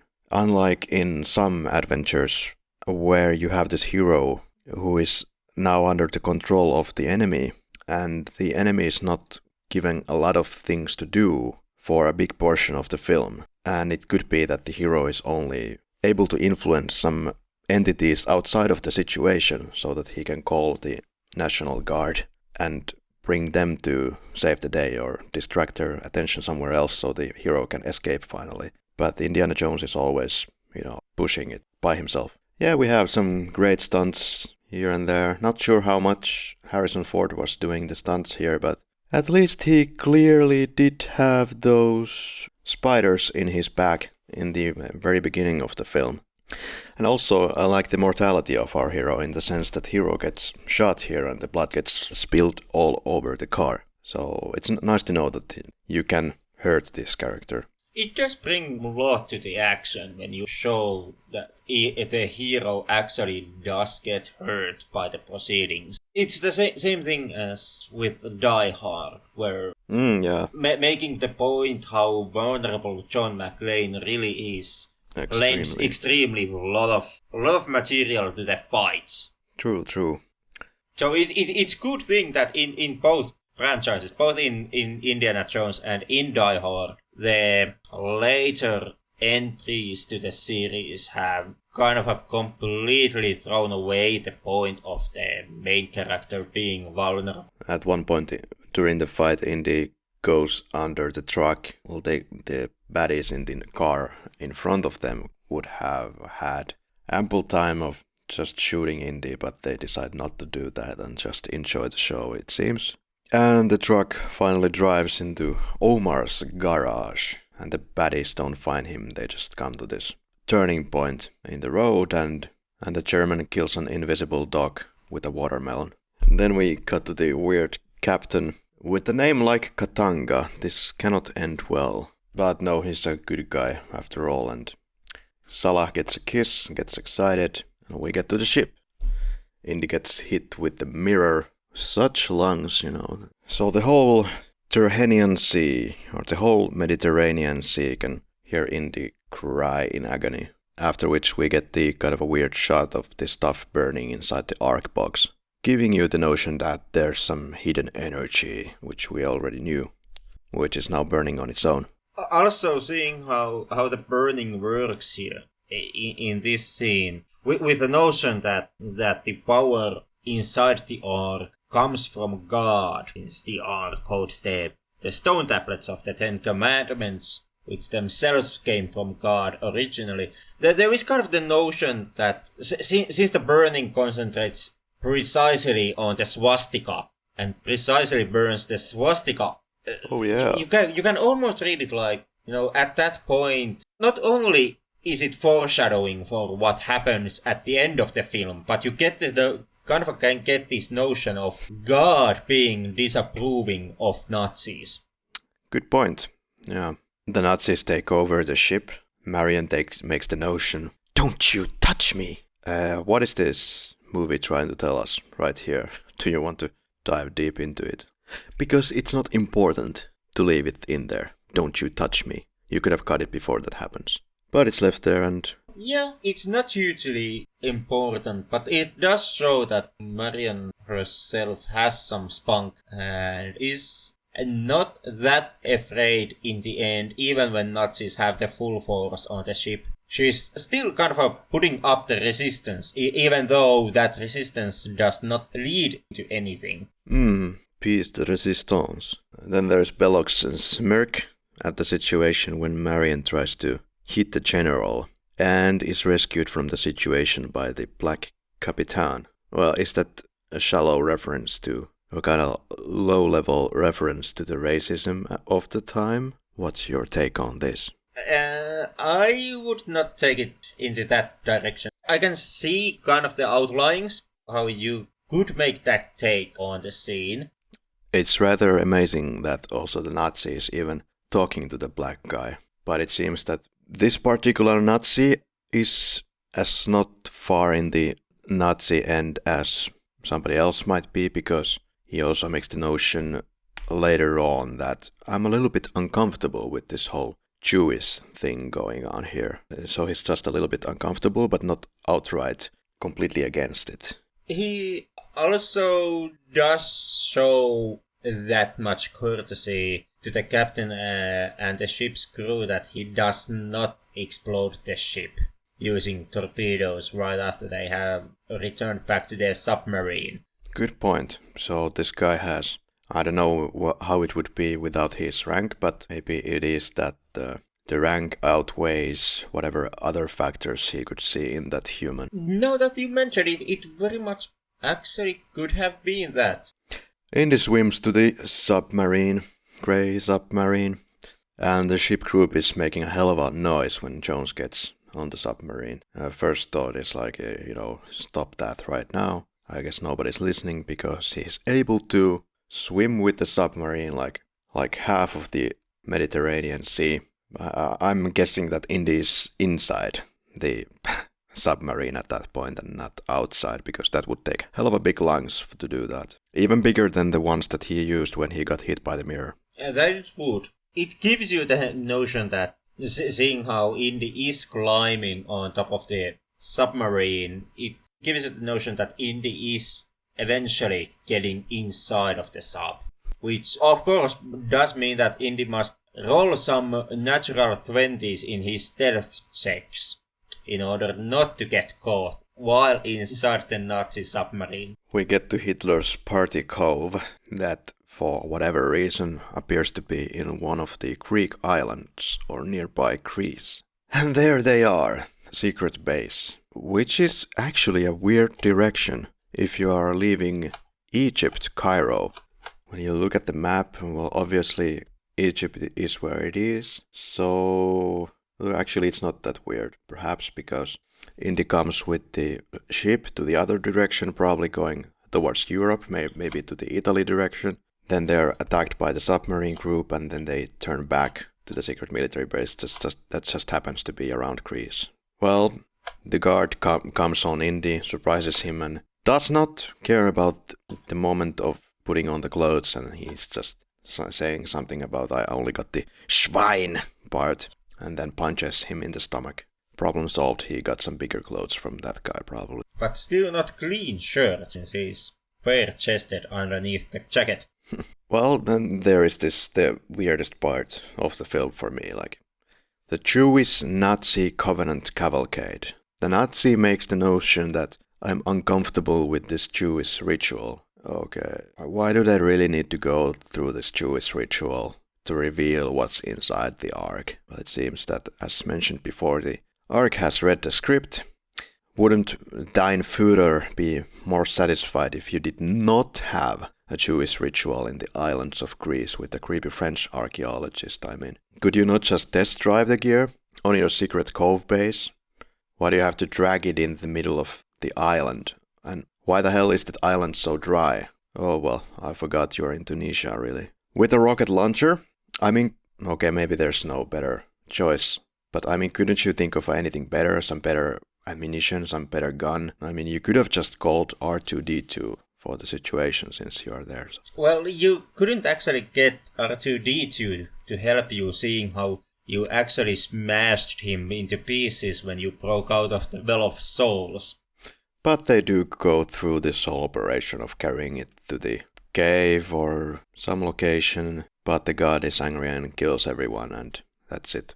Chris Wallace was the makeup artist that did the melting face for Todd.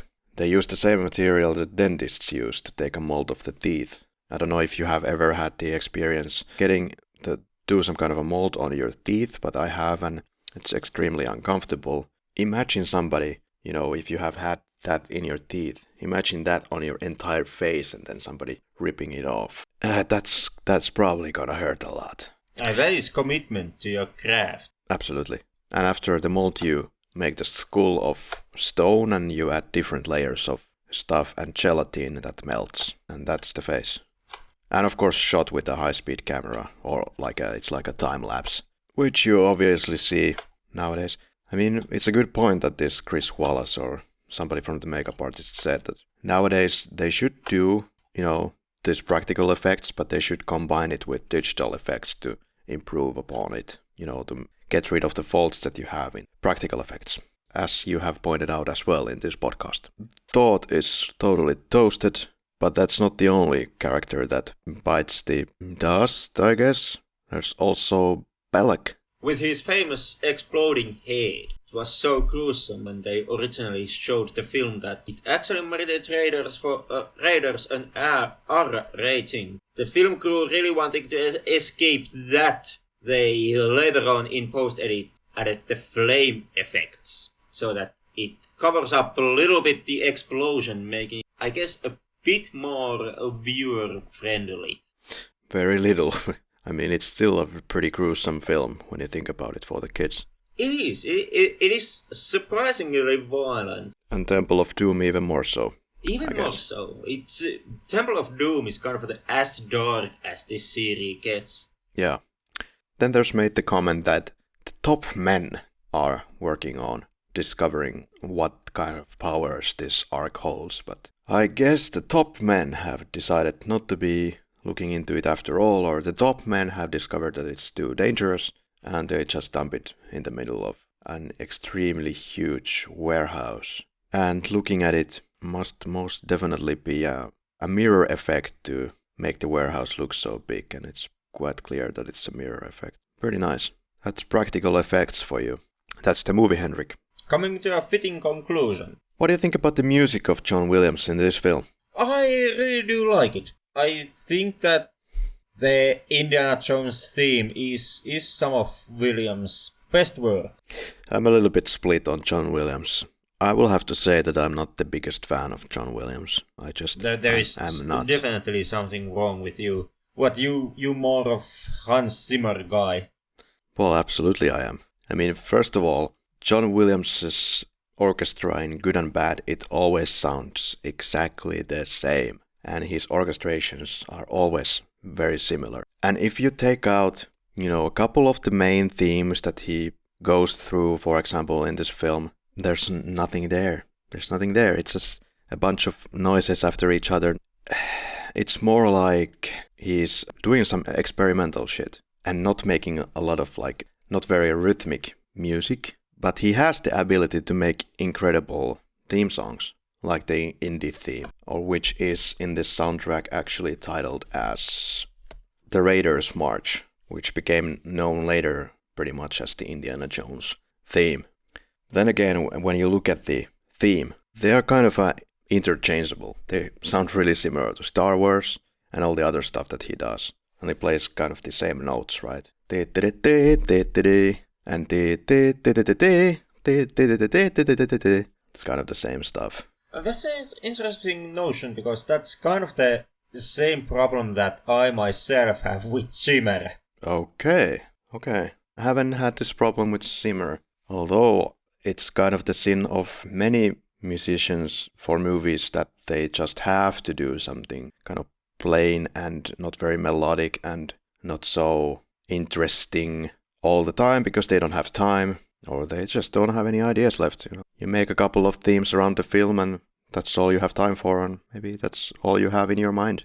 And you really can reinvent the wheel only so many times. Yeah, I mean, the guy made Star Wars soundtracks, so that worked. Maybe there is this couple of notes that are they just work so well to people that he decided, okay, let's just rearrange these notes and let's see what happens. And great stuff happened, definitely.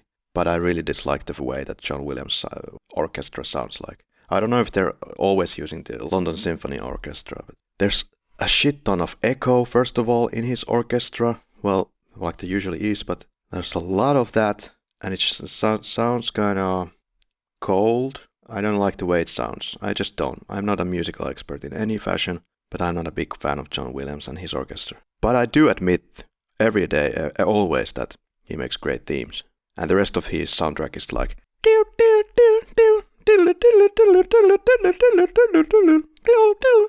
what you hear in Star Wars, most of the soundtrack. I'm not into that random noise stuff. It's like it's type of a fantasy soundtrack that he does time and time again.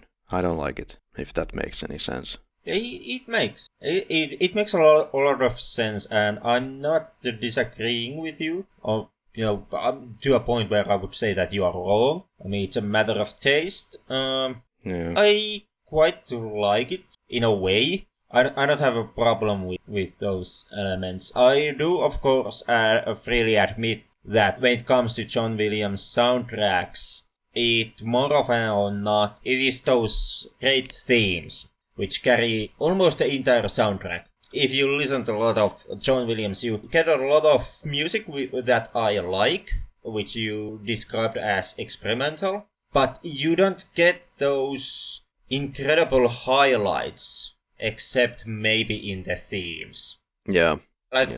Give a face to it, in the Raiders soundtrack, there is the Raiders March, which is the definite highlight of the entire soundtrack, and really is something to talk about, and then the rest of the soundtrack does not reach the level of the Raiders March. Yeah, that's kind of where I'm coming from. Of course, the theme always kind of is supposed to be the main arc of the soundtrack, but it doesn't speak to me. It's like just seeing many reviewers giving it just 5 stars.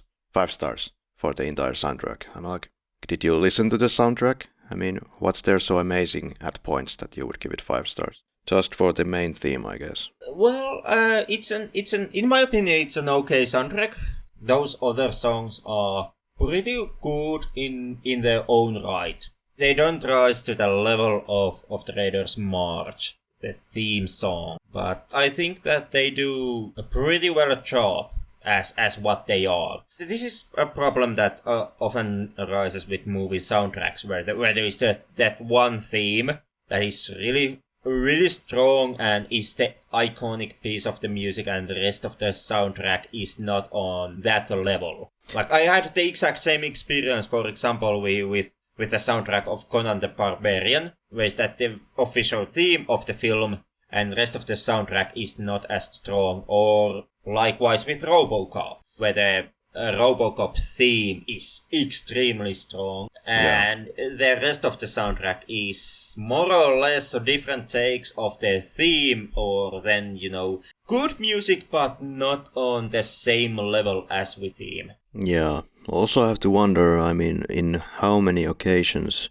does the composer first do the rest of the soundtrack first, and then do the theme song? I don't know if that would be a better order on how to do it. You first come with the passion for the less important elements, let's say, and then you have to figure out how to do the title track.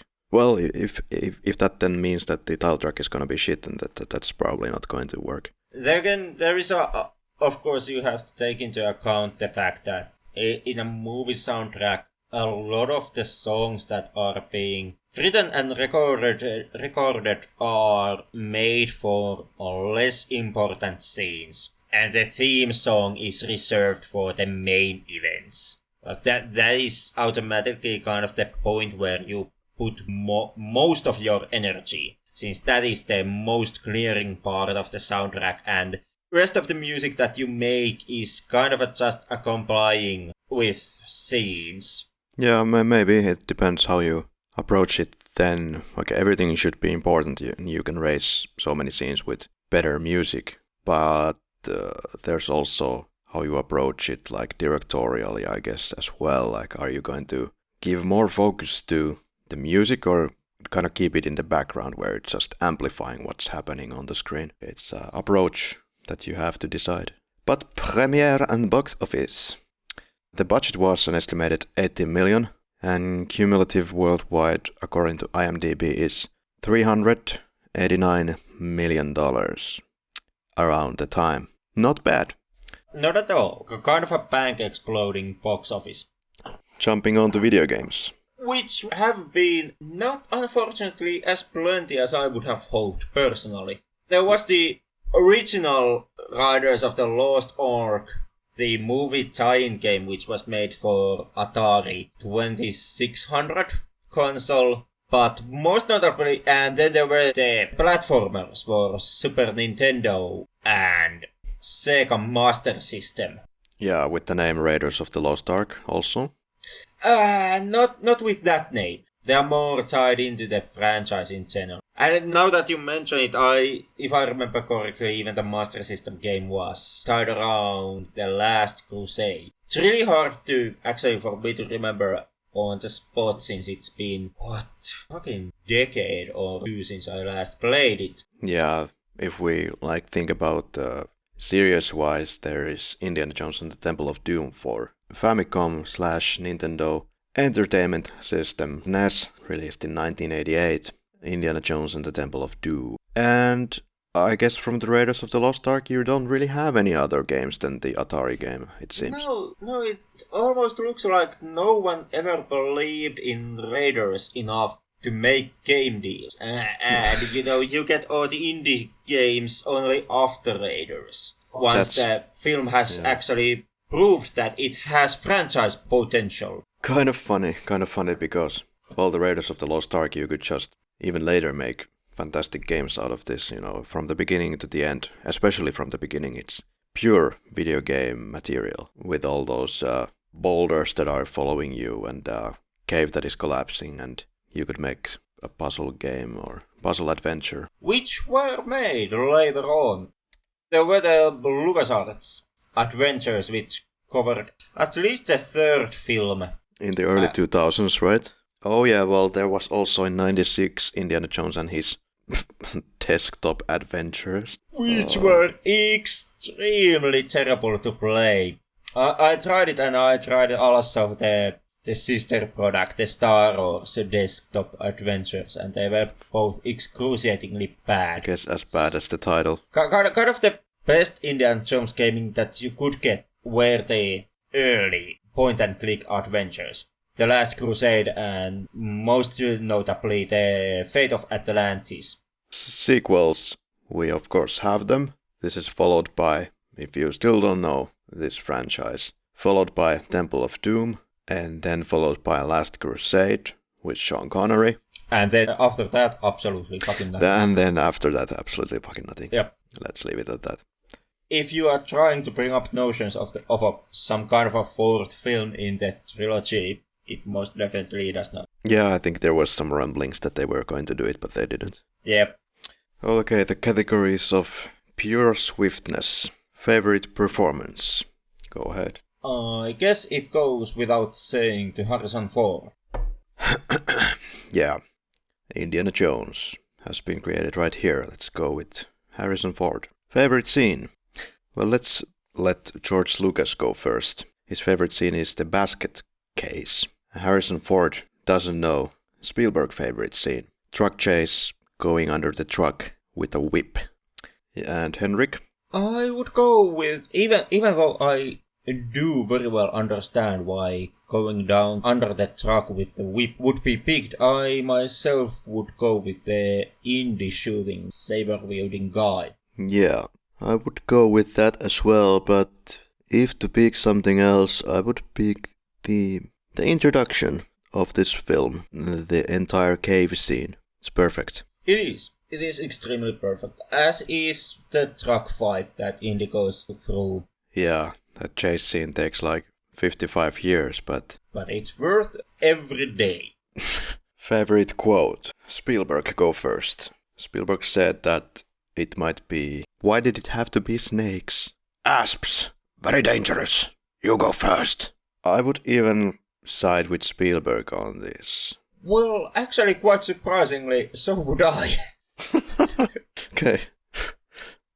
Oh yeah, there's a similar bit of humor in the cave in the beginning. Indy says something like, wait here. And the goon is like, if you insist, senor. I like that too.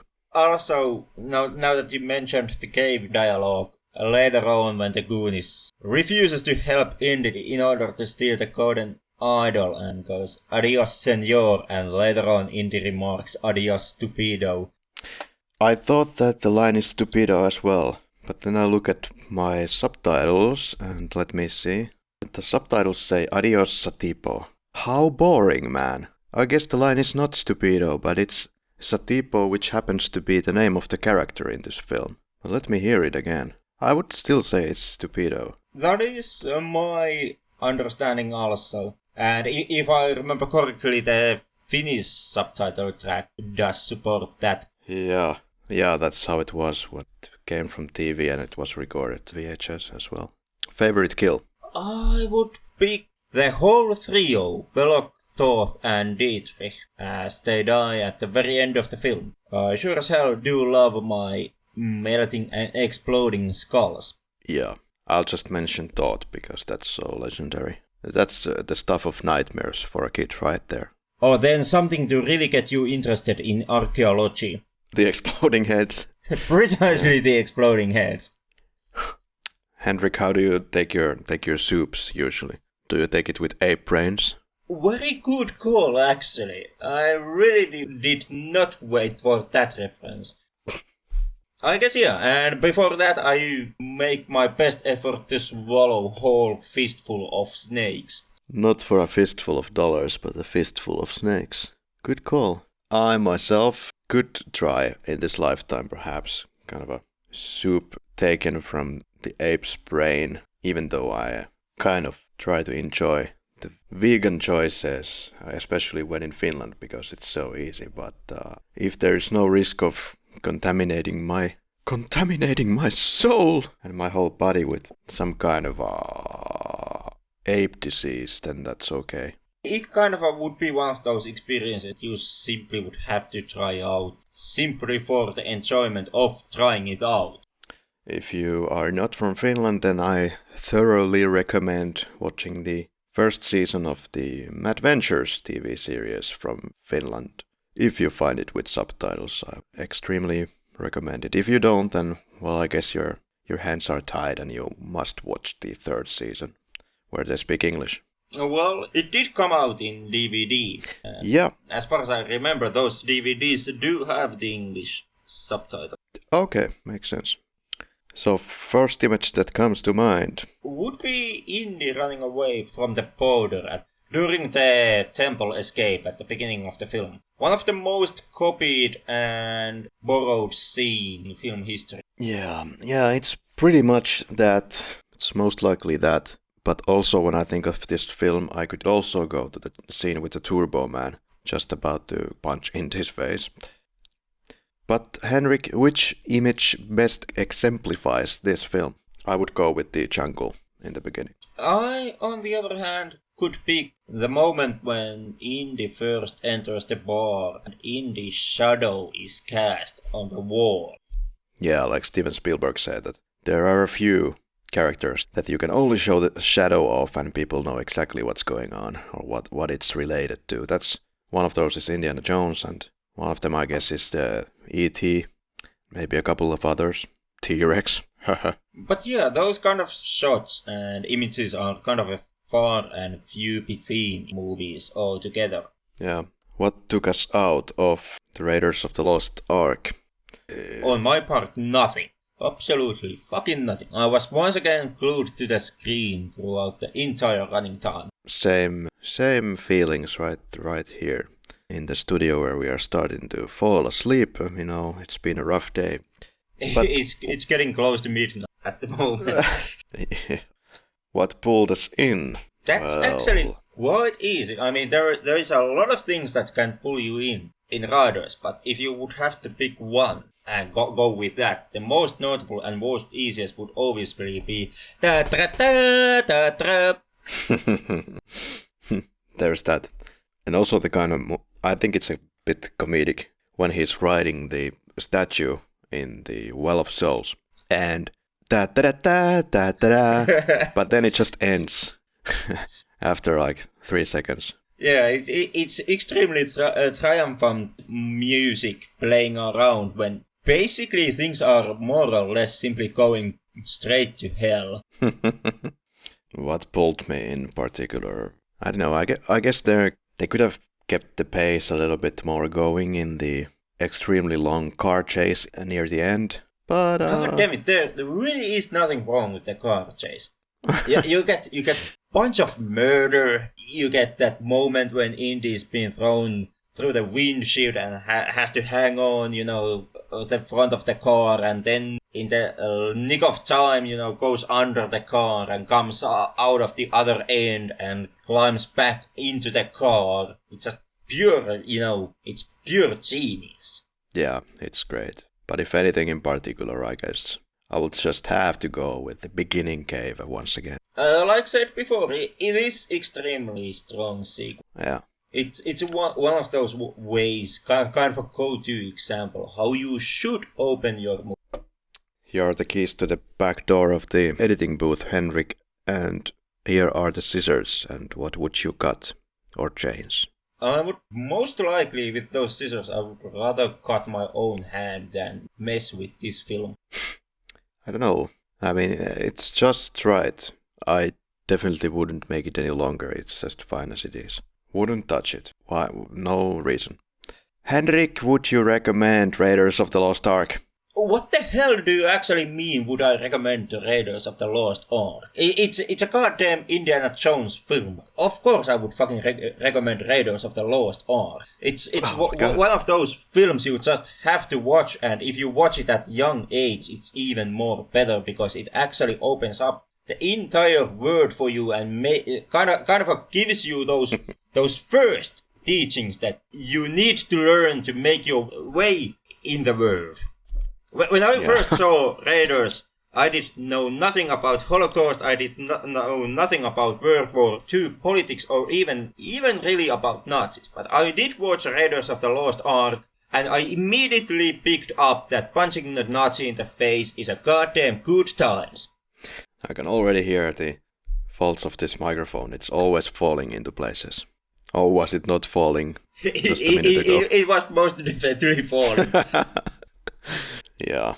Would I recommend this film? Well, what kind of a question is that? Well, yeah, I would. But I have seen this once again so many goddamn times that there's no need for me to recommend it for myself right now. But Yes, it's essential cinema, so watch it if you haven't. And if you haven't, you probably are like 11. No. 11 is already too old for Well, goddamn, I was 11 when I watched it. This, you are a goddamn newborn, or there is something wrong with you. Yeah, you put the fedora on when you're in your diapers. But Henrik, like an additional question, because it's not always the same thing, you know. Would you recommend this film, and did you like this film? So did you like this film? No, I absolutely hate it. Thank God, finally, after a long wait, we finally got The Kingdom of the Crystal Skull, which showed us how it should have been made from the start. Oh dear, I'm not even going to answer anything to this question. What the hell is our next film, Henrik? I really don't know. Seeing how it's the Pride Week going on here in Lapland, I would propose Hellraiser. For all your needs to feel gay. Yeah, we will tear your pants apart next week. And until then, you can check us out on Facebook, Twitter, YouTube, Instagram. And yeah, basically Hellraiser is one of the movies that I know Henrik likes quite a bit, I understand. And there's a bit of history between us and Hellraiser. So we'll find out exactly what the hell that is next week. Until then. If you insist. Senor.